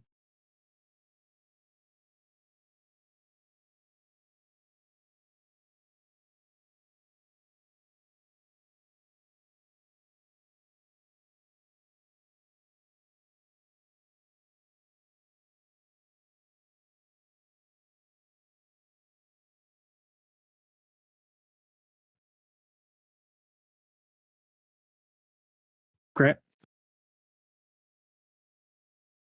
Sorry, you cut out a little bit. One more time. Sorry. You see the nanite healing. What is your response to this? Oh, good question. I definitely think the response is to try to. I think I'm just going to keep trying to stun him because I figure that enough electricity might actually continue to short out the nanomachines and slow his healing. So I'm just going to keep hitting him with the stun setting, and if I can get an opening, I'm just going to set the gun to stun and then just shove it into him if I have to. All right, so that's definitely a slinging and swinging. And he's not invisible anymore, so I get full. That's an 11. Ooh. Pick your options and describe exactly what you do here. Okay, so what I'm focusing on doing is I'm going to avoid taking a hit. And then I'm going to, when I see an opening from where the nanites are healing, I'm just going to crank my ray gun up to max with the stun setting, and just where there's the opening of where it's healing, just shove the gun into the healing spot and just start firing, like where the opening is, and create an opening for others to attack him as well. All right, you can almost see this like ripple across his body as the nanites are being pushed back away from his heart. Sylvia, what are you doing? And what was that on your I got an 8. do something human Vanya? An 8. All right. So you are going to be able to make this hit, but Grant and Sylvia will be in the line of fire as well. So Sylvia, a plasmic pulse is coming your way, but you have an opportunity to strike while Mr. Volley is unable to heal.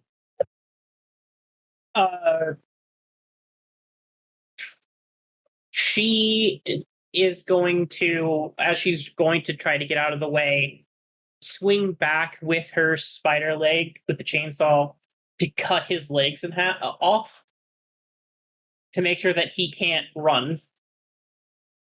Ooh. All right. So yeah, definitely sinking and swinging, and we'll see how this plays out.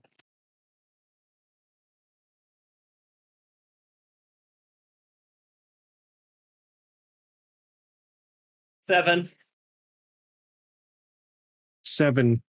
What option are you picking?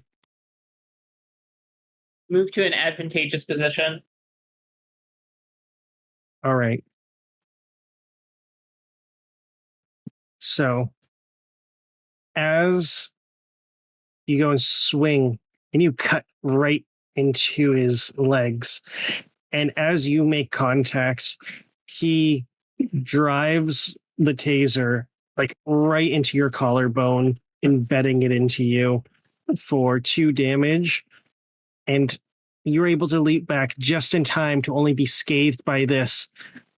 As you back up, his torso goes flying up, and the pulse. You will be taking 3 wounds. Grant, you'll be taking 5. As you all watch Mr. Volley obliterate into dust.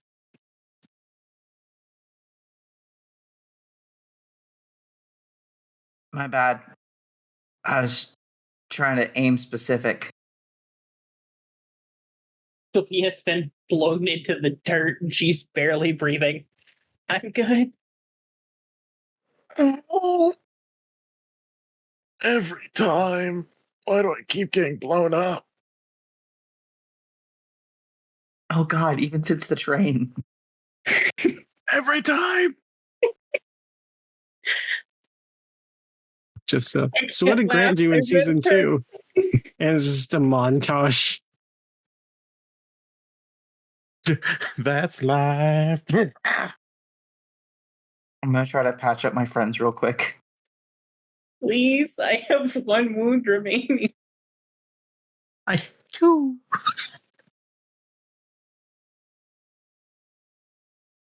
Oh, wait. And this is remaining from dying, correctly? Yes. All right. 13. I'll heal 2 wounds for Sylvia. All right. So that is a heal wound and add a shield. Yeah. And then 9 is just heal a wound for Grant. All right. I'll take it. So you guys are still in the wounded phase, meaning you are noticeably singed. You have large parts of your body severely burned from encountering with high concentrate plasma. But on the bright side, the man known as Mr. Volley is nothing but a pile of dust blowing away in the perfect wind of Isos.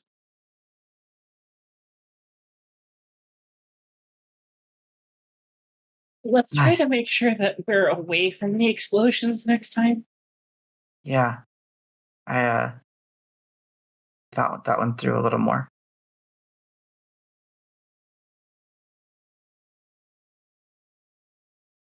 Right, just I feel like I've broken my ribs multiple times to explosions. Looks over towards the Grant.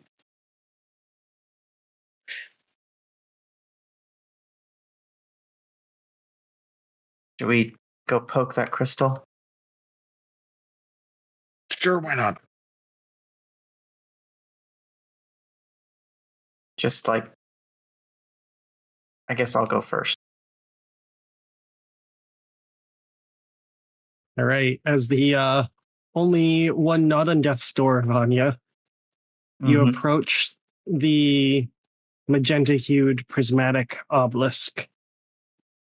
And as you get a closer look, this thing, the way it's stitched together, it is this sleek shine to it as if it was just a freshly polished mirror, but upon closer look, you can see hexagonal shapes stitched together, making this almost synthetic weave that consists of its structure.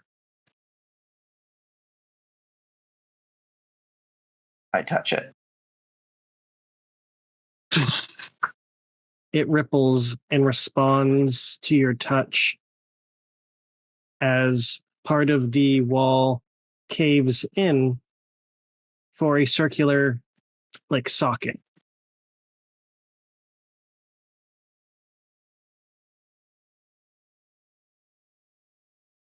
Produce lyric. Right? Chunk.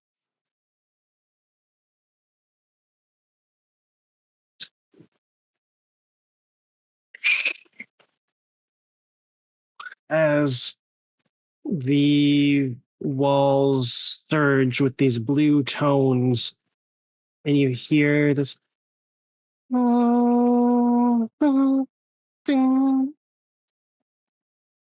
and sliding open at the base of the obelisk is a door.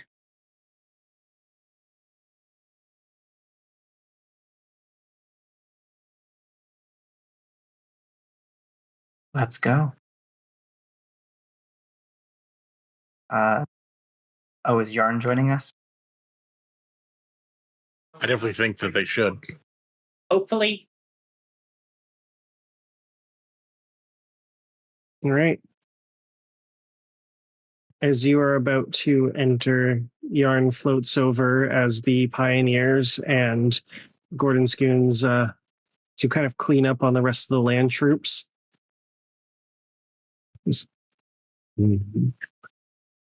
So you seek the answers, I see. Well, let's find out who and what you shall be. Text enigmatic.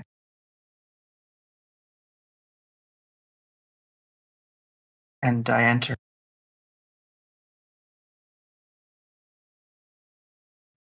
As you enter the obelisk, you are met with an overwhelming sensation of color. It has been all blues and magentas on this planet, but this is very different.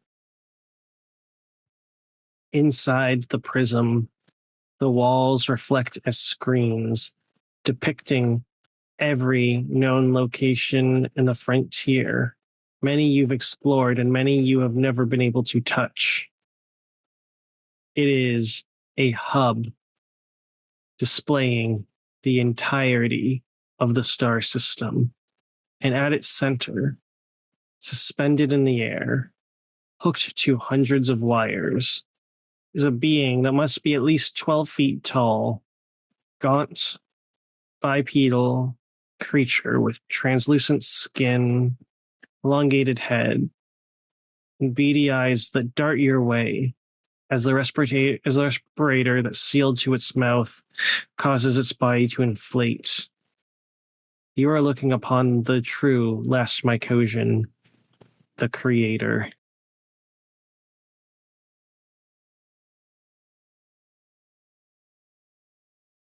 Mycosian, we have arrived. Produce the map. You have left a mess upon my doorstep. An inevitable element of our world. Inevitable, yes. That's why I have planned for it. You have done everything I have asked for. You have proven yourselves to be the superior species, the pinnacle of the Praxan descendants. You will do a fine job. At what? Why have you called us here?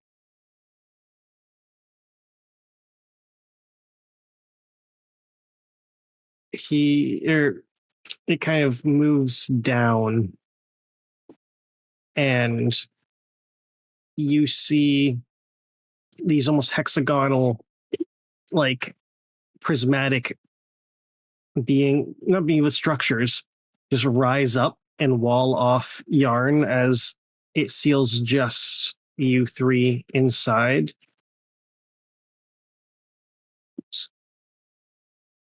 The dead harbinger has no need for this. I killed his beasts. He has nothing. But you three, you have proven yourselves as the perfect specimen.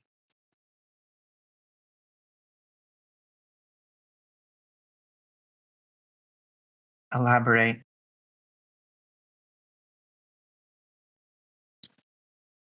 The Odyssey. As your language would describe, magnum opus. I killed the behemoth and used its parts to restructure, to make Isos, a once desolate place, paradise, a way to put my enemies into ice.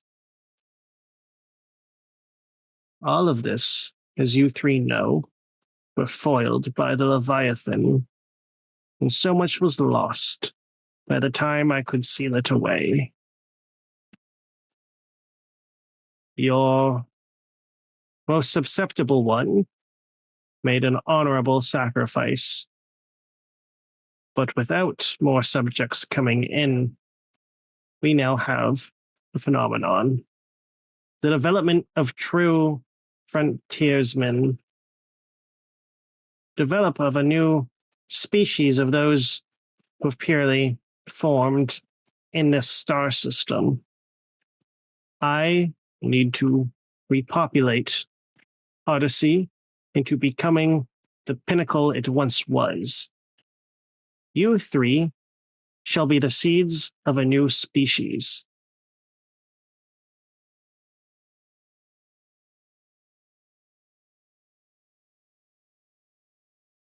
In my culture, we have a saying, buy me a drink first.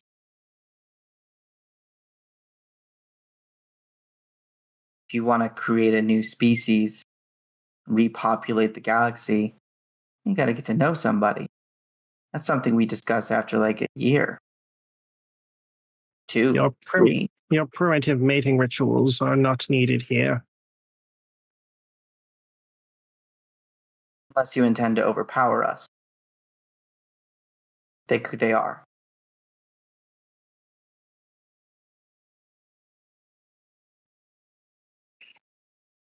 Do you intend to overpower us?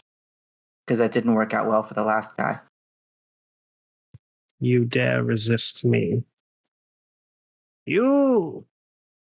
Yes, pinnacle of your species, but your species is wallowing primitive filth. You are a patient zero. You are far from perfect, but it is I who will perfect you, perfect your generations, and rebring an era of peace. Or your arrogance will destroy your species forever. That's the wager you're making. You're the last of your kind, right? We kill you, burn the body, no mycosians ever. You think you can beat the three of us and have your way with our system. Ours, by the way. And if you're wrong, all memory of your empire will be gone and your technology will belong to us.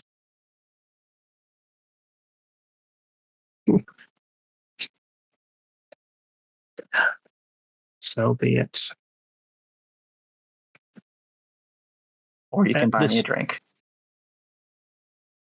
As you say this, Vanya, one of those hexagonal prismatic pillars shoots up and hits you straight through the jaw for 2 wound. That's both of my points of shield. Because of the armor. Are you willing to risk this? Your allies are in poor shape. Only my pods can heal them.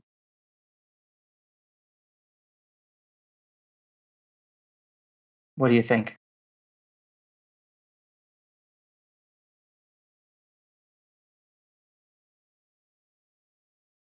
Are you asking us in particular? Yeah.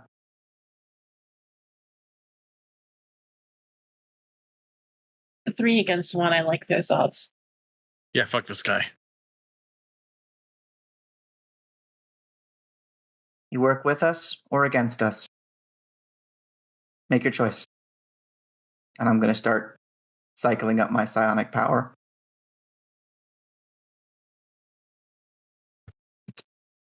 As you say this, the world itself shifts and folds.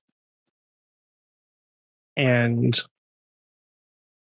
as you channel your powers, as you prepare, the prism itself you can no longer see as the world reshapes, and you now find yourself in this desolate field of magenta prisms as hexagonal pillars arise and fall, and the armies that were landed upon here are being jumbled, tossed, and at times smushed.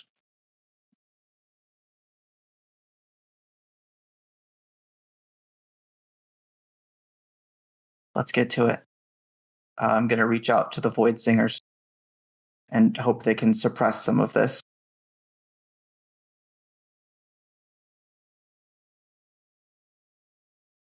Vanya, are you coming in? Vanya! Cole, yeah, we did it. We picked a fight with God. I'll say. The whole planet has turned red. He's nothing if not dramatic. But it's, master race, new Mycosian empire, no respect for consent. So we're going to kick his ass. What do you need the singers to do? Seems like he's unleashing some psychic power across the planet. Just suppress as much as you can.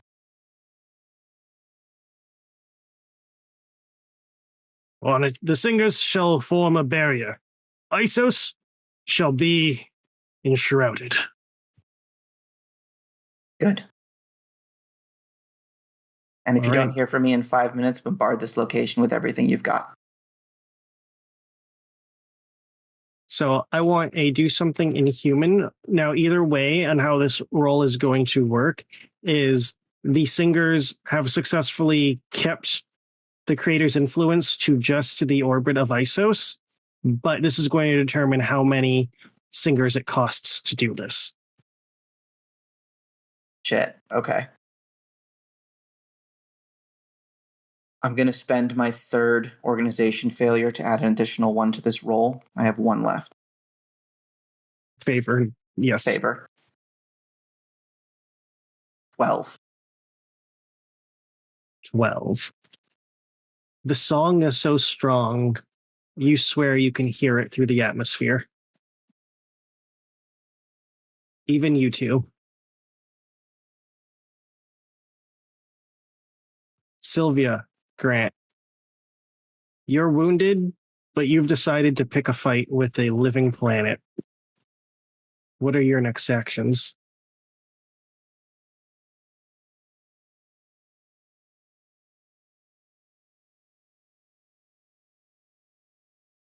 Considering how close I am, she's just going to run forward, honestly. Charge in. All right. As it stands, where you were currently, you cannot see the obelisk is gone, the crater is gone. You are in a field of.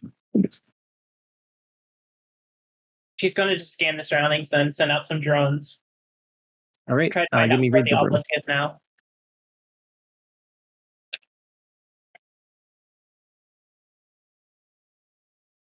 So yeah, that'll be a 7. So you can ask 2 questions. And for Grant, what are your moves? I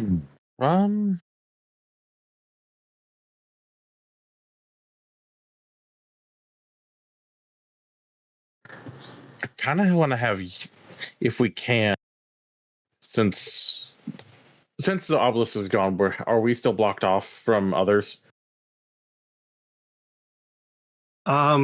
You're not blocked off, but the planet has turned into essentially a field of shifting and smashing pillars. Fair enough. I think I would like to try to call on Yarn and their people to try to at least give us a little more wiggle room to because while the Void Singers are trying to affect the planet as a whole to enshroud it, I want Yarn to try to give us as much of a opening as possible, so that way we don't end up getting smashed by these pillars. All right. So Yarn focuses their attention onto the pillars, essentially creating a cushioned barrier around them. So even if you do get hit, it's like getting launched by like something from Wipeout rather than something that would kill you. I'll take it.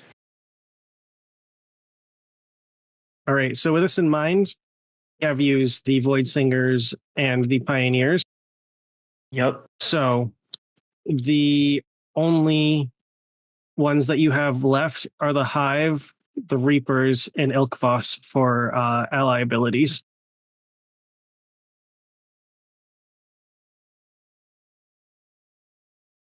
So what 2 questions do you ask Sylvia?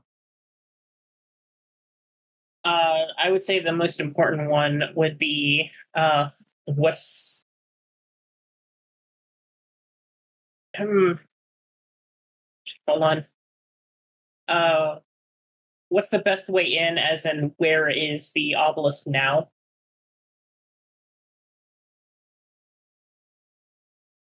Well, you can't. Oh, go ahead. Well, you can't glean the actual location. You can connect that the creator is the one who ultimately decides where and when it appears, and the creator hid the obelisk when you rejected it. So the creator can hear and see everywhere you're at. Perhaps you can draw it out from it. Okay. What's the most vulnerable to me then? His ego. Yeah. Yeah. Okay. Well, fair enough. Wait, I was For making a copyright joke. purpose, Real? for yes, the most vulnerable thing is driving the creator to the point to reveal the obelisk. And for copyright purposes, this living planet is not called Ego. I was not going to say anything, but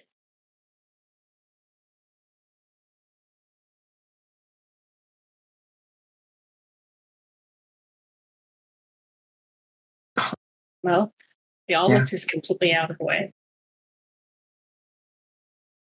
I think he can rile him up, get under his skin.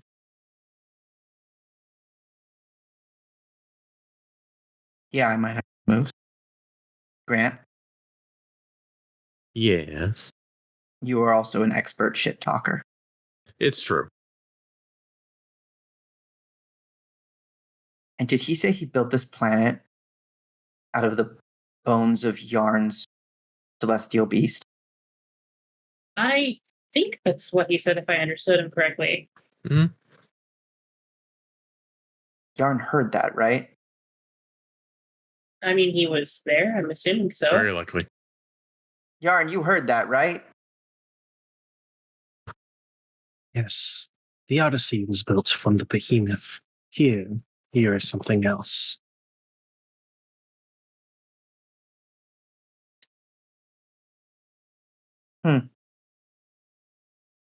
What did he build it at? Wait, the Odyssey was built from the bones of the behemoth, so this is something else. Okay, got it. Hey, creator, did you actually create anything, or are you just going around repurposing stuff? Should we call you the recycler? We definitely know he didn't create any life. Since he has to come now and try to remake his entire population over again, no one wanted to mate with him in the first place.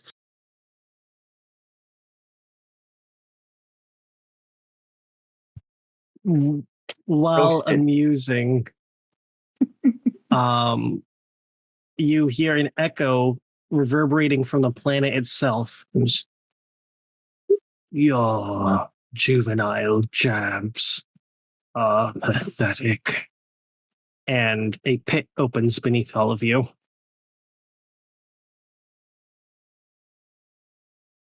Do we want to go down there? I mean, it opens beneath you, so if you don't want to go down there, you will have to find a way to not fall. Yeah, we are otherwise levitate Wile E. us. Coyoting it. There we go. Thank you. Oh, well, yeah, okay, that works too. All right, do something inhuman. With a -1.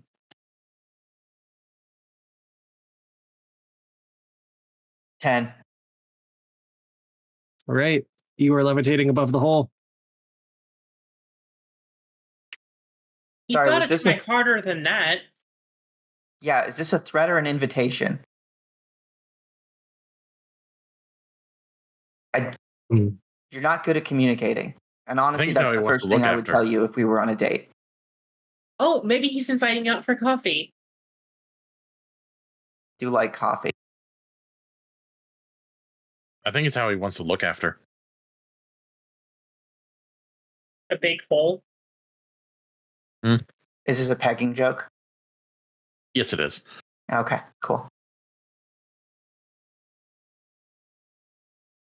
At this point, the pillars, while they've been cushioned, rise up and float and turn horizontal as they come flying at you guys. Like, we're talking like Beat Saber style. And again, if they hit you, it won't cause major damage, but it will be a way to reposition you guys. So are you going to attempt to dodge the pillars as they come your way? 100%. Do you have a freeze ray setting? Only stun and sicken. All right. Yeah, I will try and keep us out of the way. Sure, spider arms can get in there. All right. I'm going to have a hold down the fort. Ooh. not great.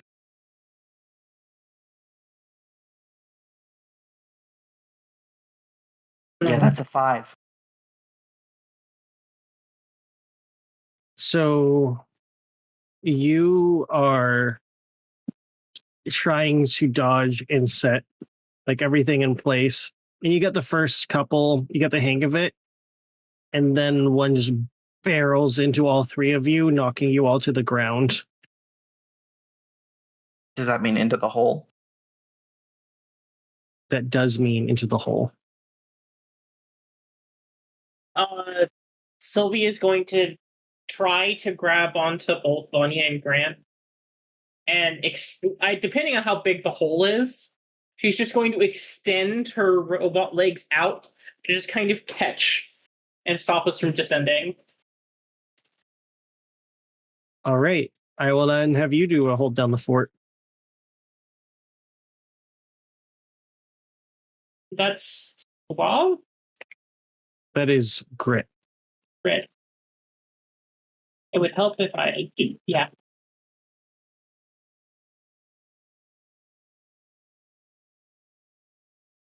That's 7. That's second. It's a 7. Could she have rolled a 73 instead? That'd be really helpful. I can take the hit. Definitely protect you and Grant. All right. I'm going to give you a choice. Who are you able to catch? Well, especially with Vanya saying that, going for Grant. All right. Describe to me this scene as you catch Grant and Vanya plummets down into the pit.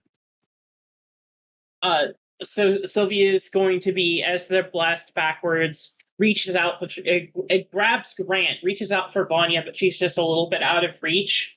And Vanya will just like shake her head no, focus on Grant.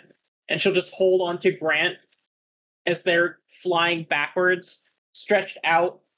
She will extend her robot legs, and she just see Vanya fall down in as she's holding Grant by his armpits hooked around. Right. Vanya, as you descend, it is not dark. It is not pitch black. It is not welcome to the void. It is an antithesis. It is bright.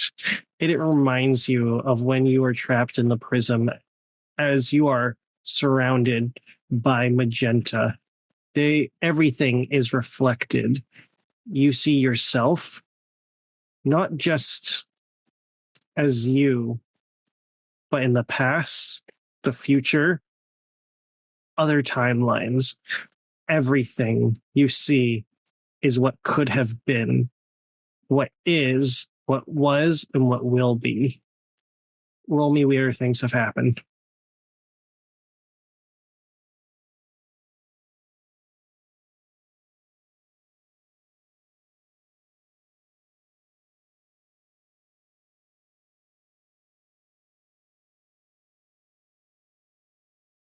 Six.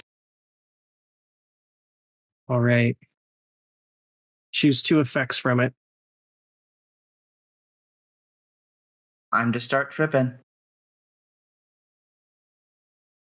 All right. And the other one?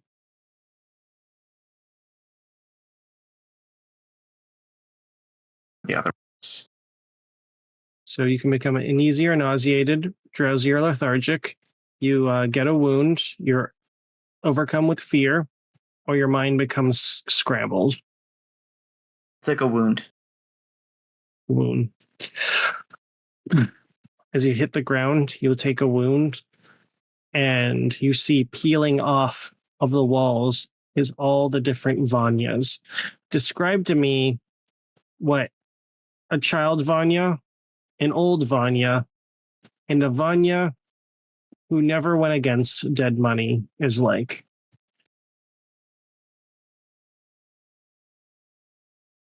Young Vanya is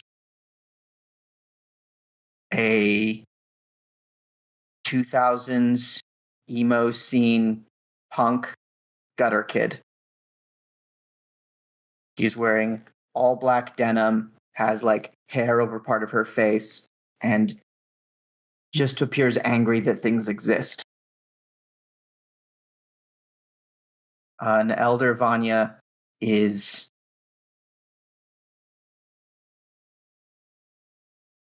so intense. A level of like discerning eye and insight that people feel, and probably wearing the garb of the head of the singers. And alternate Vanya is wearing full battle armor, has a cybernetic eye, and a pair of pistols instead of psychic powers.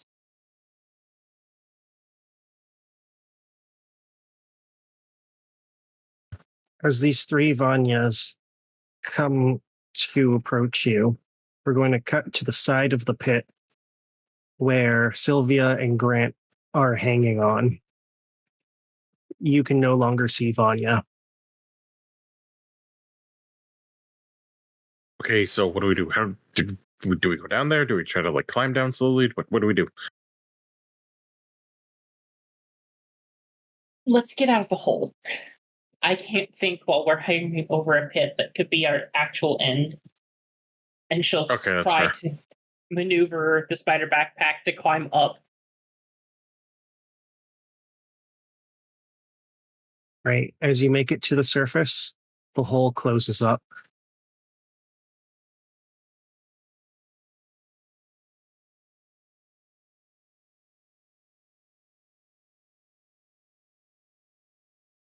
Oh shit.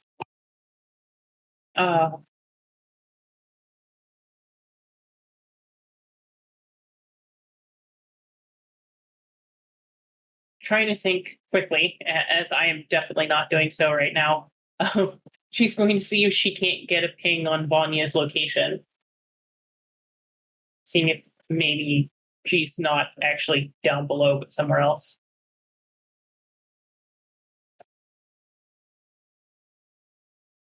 You do. She is pinged a good chunk away, but I'd say couple hundred meters away. But not directly down. Not directly down. Okay. Have no fear. She's not actually down there. She's this way. And she'll just point into the direction and start walking. Okay, good. More like a gallop.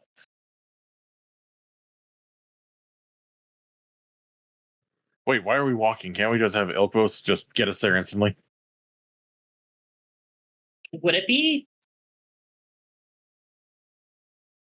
close enough to do that? To warp to Vanya? Currently, no. I believe it was about 50 meters is how far he can teleport you, but you have to do significantly less walking if you have him teleport you there when you get to that point. I think that's a good point. Yeah. That would be a good idea to do. While we're walking, I'll miss Oak Boss to meet us at that location to warp us the rest of the way. All right. As you reach the meeting point, the landscape is blank, but almost reacting as to your presence. The hexagonal shapes burst up and form into this facsimile of a tree to give the ambiance of the dead oak in the battlefield. And standing there is Ilkvos awaiting.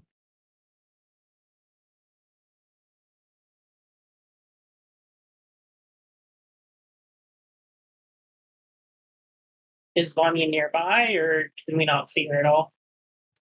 You cannot see her from here.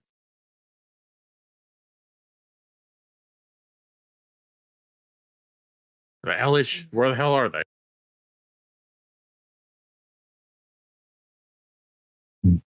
I don't know anything, but I can get you to the spot that the ping occurred. Works for me. Yeah.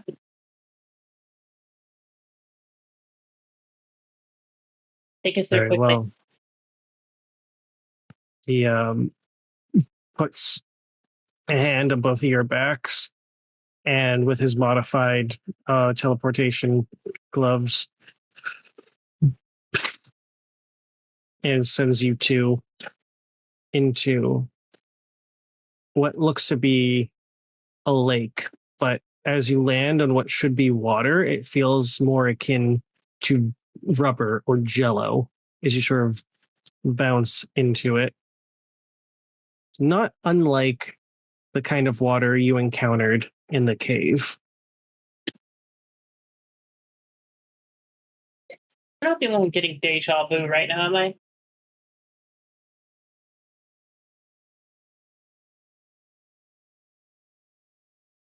My coach is goopy. Everything's so fucking goopy.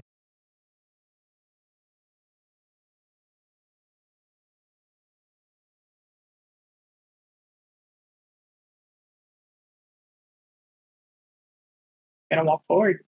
After we're there, if it's the same water, we know not to stop moving. All right. Grant, do you follow? To the end of the universe.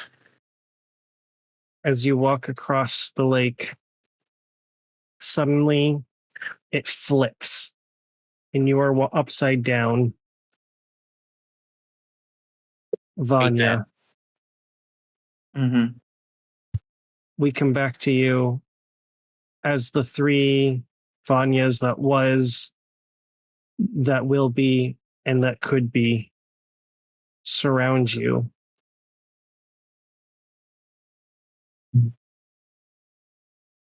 Child of the void, it's time to accept your place in the universe. You wish to know the true nature of the void.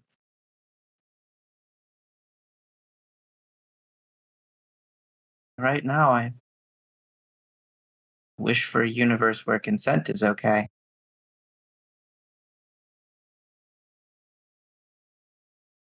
Then we ask for your consent to lead you to the answers.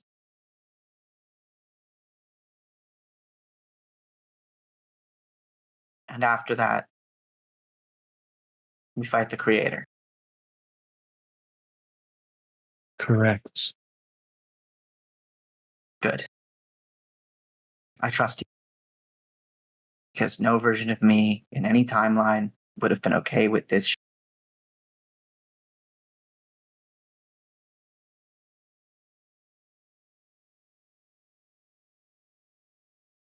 As the Vanyas pick you up and lead you, the magenta light goes dark.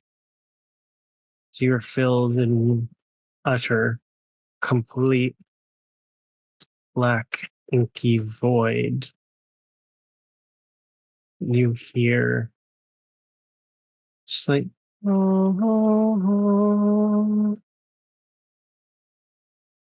Mm-hmm.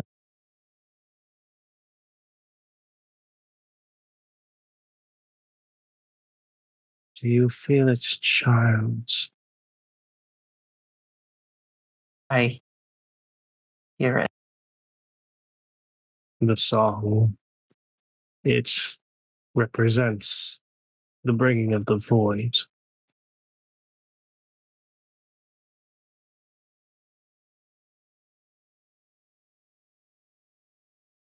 Have you ever wondered, where is the harbinger of the void? Yes. Then look within.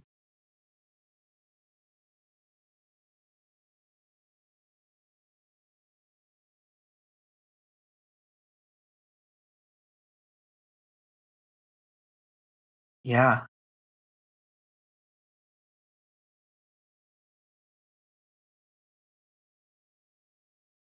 Do you understand, child?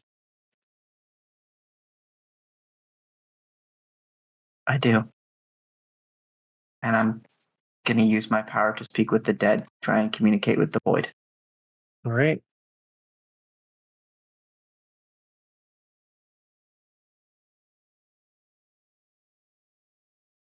As you feel this connection, the void itself is not quite dead, but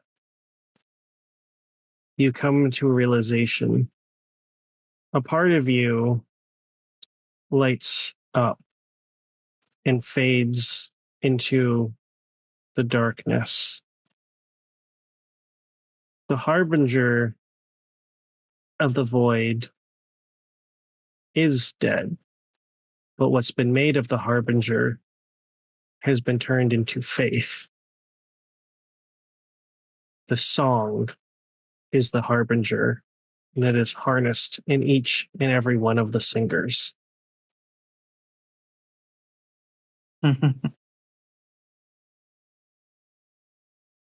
Cool. On Look at- this Yeah, go ahead. on this realization quickly becomes different, changed, as your mind restructures and you see where you are. You are trapped within a pod inside the obelisk, and it whirs on.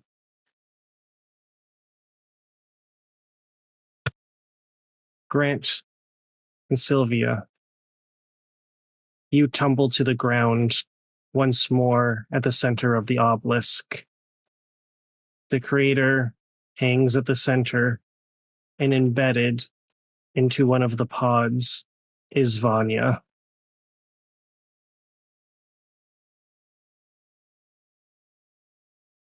These pods look eerily similar to the one that Roxxie entered.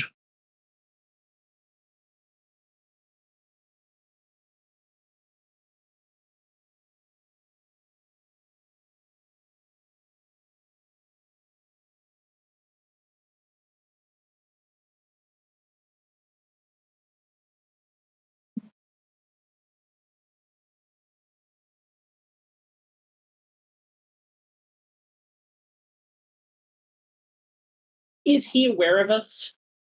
I'm assuming yes. The creator is always aware.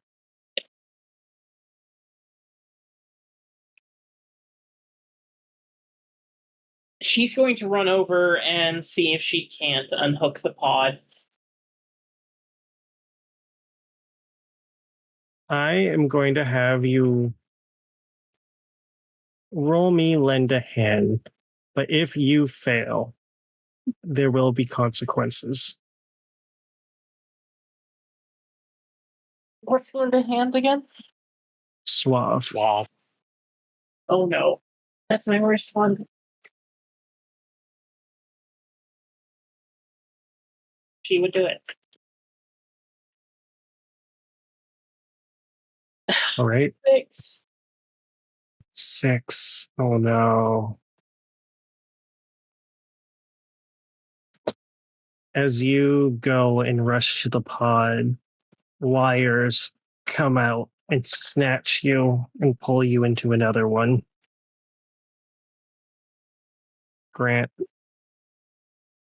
you stand alone, the others trapped in the creator, the omnipotent epicenter of it all. What do you do?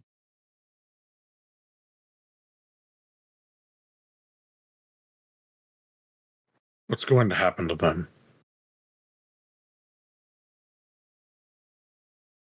They will be used for genetic material, an ever-flowing font to create the perfect specimen to inherit this frontier, to restore the Odyssey.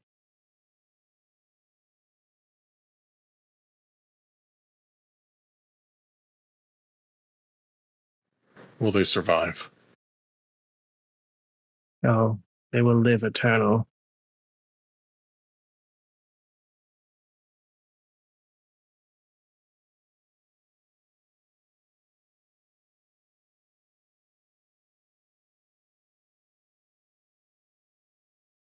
You can join them, making the galaxy a better place.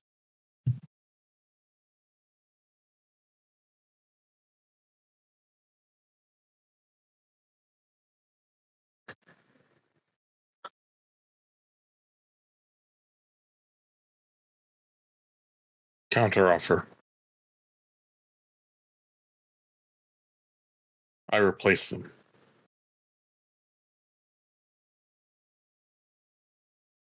One touched by the Harbinger, by the Void. Oh, they don't.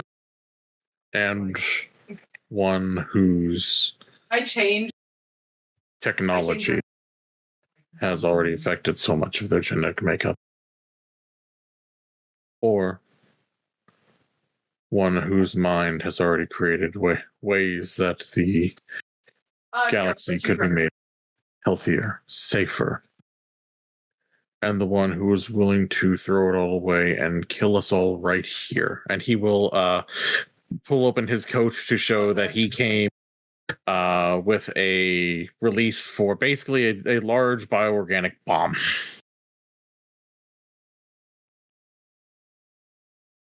All right.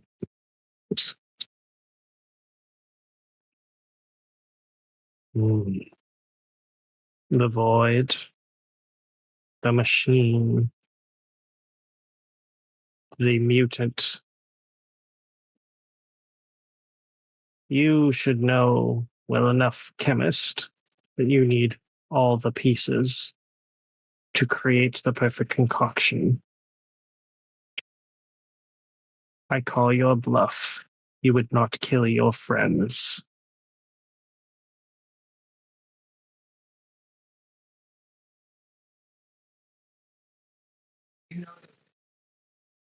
I already know that they wouldn't want this.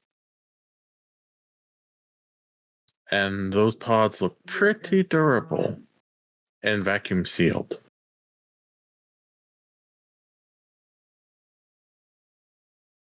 And also, I'm just thinking of one phrase from someone that I cared about very deeply in a similar situation, facing someone much more powerful, much older. Fuck you, and then he will activate the bomb. Oh. Describe to me how this explosion goes down. The bomb just starts ticking, and like various like vials of fluid all immediately like push into one large container that begins to vibrate as they all start interacting with each other. And as he just looks up at the mycosion, he's just grinning like a madman as it just like starts glowing and getting brighter and brighter and even hissing loudly, and will basically be a massive amount of both concussive force as well as releasing an agent that will basically spread the virus that was on his home planet to kill this planet. Because fuck this guy and everything he built. Metal. Isos was once a frozen wasteland, almost inhospitable, if not for the ingenuity of the mycosians, if not for the death of a god, it would remain so. But there is an irony to fate that no matter how much you try to change what the galaxy has created, it will always return to its original form. As the Blue Eyes Plague reaches the creator. His eyes go pale blue. As it sinks from him, the planet begins to shudder and fade.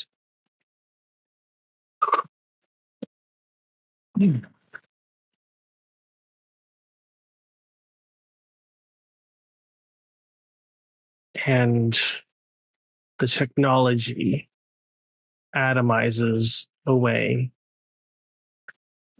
The sun can no longer reach Isos, no matter how close it is. A haze shrouds it, and it returns desolate, frozen, craggy, and what of the body of Dr. Becker?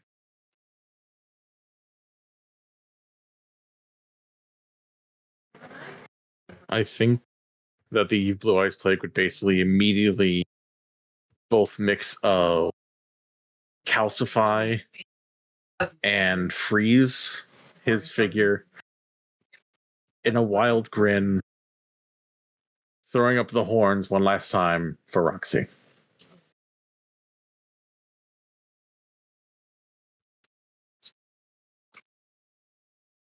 The pods open. Vanya, Sylvia. The obelisk is gone. The crater is gone. You stand before a frozen field. Pioneers, goons, statues adorning the surface. And standing at the center is Grant.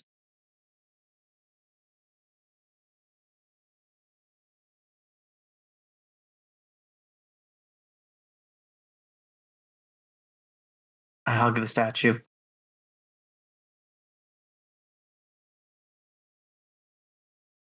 Like totally stone or as an ice? Just double checking. Both, because he is ice covered. Basically, his entire body has become calcified, so he's basically, and his entire body has become bone or like relic stone. I hug I'm it gonna see if gently. there's any pulse or life in it at all.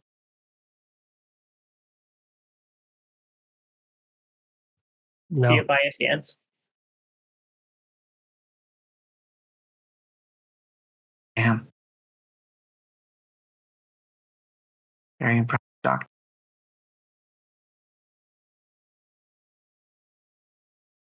Are the pods still here? They are.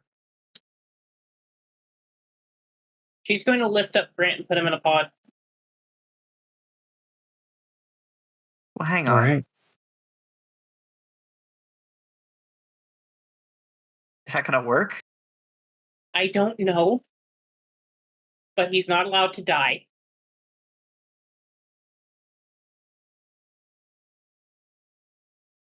And she'll put him in Cheat the as you pod. must. Vanya's going to make sure. Going to close her eyes, reach out across the planet for other consciousnesses, specifically those that didn't come here with us. I want to know the creator is dead. Gone. The planet was once alive. What you see here is a hollow field, frozen in a time of war, in a time of victory, in a time of badassery. But the creator, you can no longer feel its presence.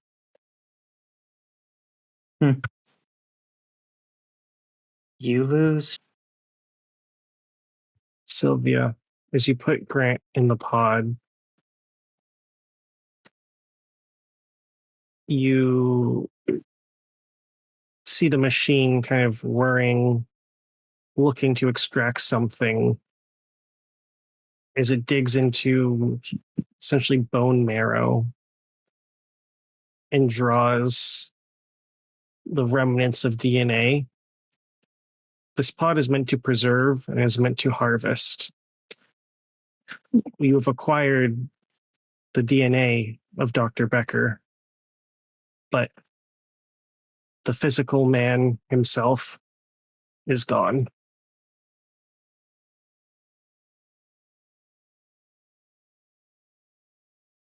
Not for long.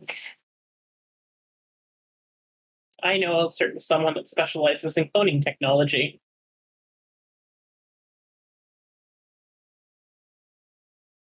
I'll honor his sacrifice by honoring his memory. And this. Is it morbid or awesome to leave frozen body here where it saved the galaxy from an ancient alien tyrant? Honorable, at least I would say.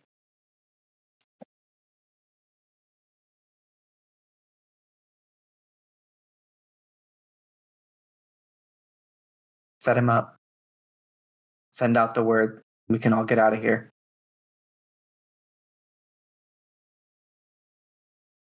She'll send the message. I'm assuming it's now safe to come and go from the planet. Yes. And as you relay the message, there was only 2 survivors as the ship flies in. Aboard it, Gordon and Yarn, but not a single one of their men came out of the bomb. Yeah. Jesus. Well, we have a cure for the infection, right? This is not just the infection. This essentially turned this planet into Pompeii. Gotcha.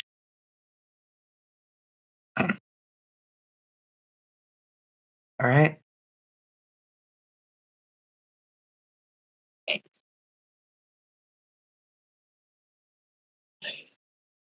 I need a vacation. And I'm going to miss you, Doc.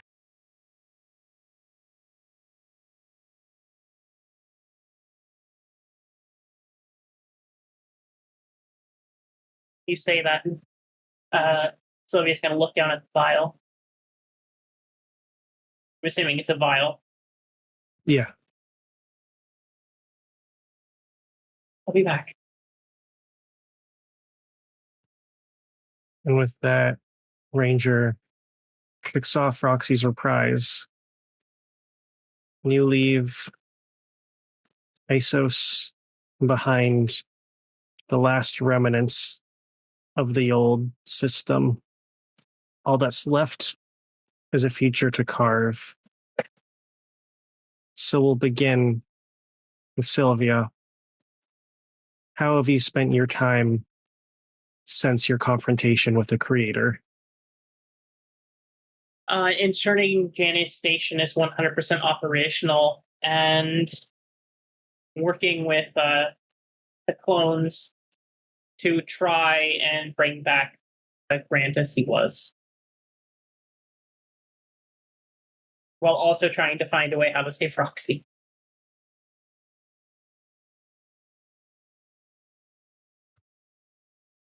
Yeah.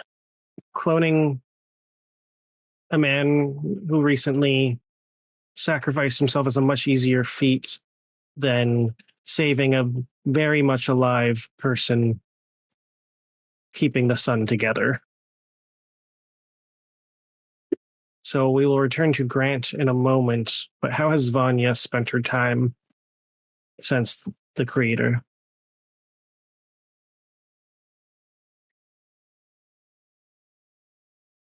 Vanya takes some time to digest, meditate, spend time with the other singers. Then assembles expeditions, and in the next few months becomes the obvious pick for the next leader of the Void Singers as she begins revealing the history of the Mycosians and working on ways to integrate their technology for the betterment of all.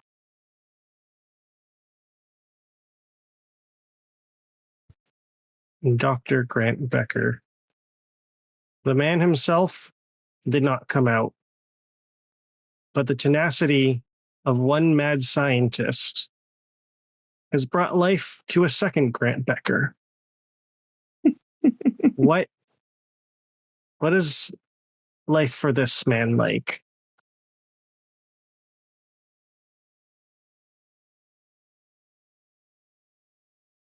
Just to be clear, does this new man have the same memories, or is it a new being entirely?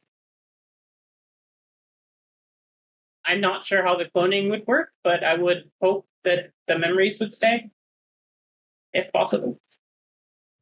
I think because you have the DNA but not the presence of Grant Prime, it's fractured. Grant personality with different experiences.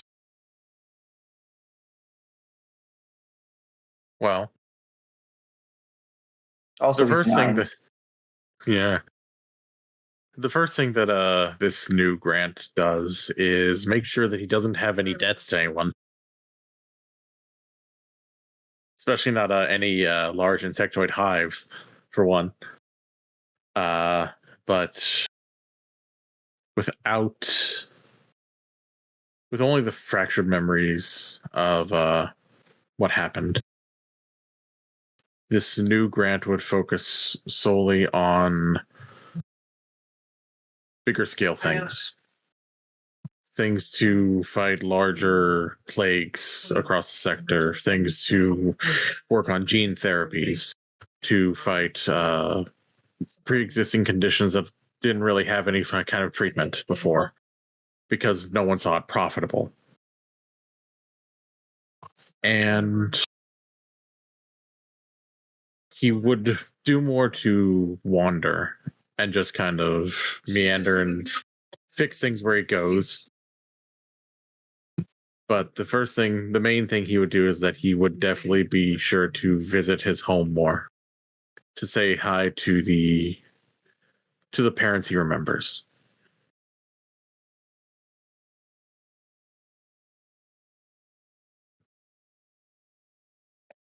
A pioneer of scientific research, exploration, xenobiology, archaeology, Sylvia Sutton, one of the most influential minds in the frontier. Conductor Vanya Valiant, a voice of the esoteric, a mind wiser among all else. The Void Singers are no longer hands of factions, but rather hands that guide. Grant Becker, the man reborn, the man who has healed the sick, the hungry, and even if he does not believe it, is revered as a saintly figure. Over a year ago, you were all nobodies. You were among the dredges of society. You were fixing up killer robots. You were aiding organized crime. You were peddling small-time party drugs. But now, between the concentrated efforts, there is a new, brighter future for the frontier. While your stories are over, your actions have opened the book for many more to come. And this has been Into the Frontier.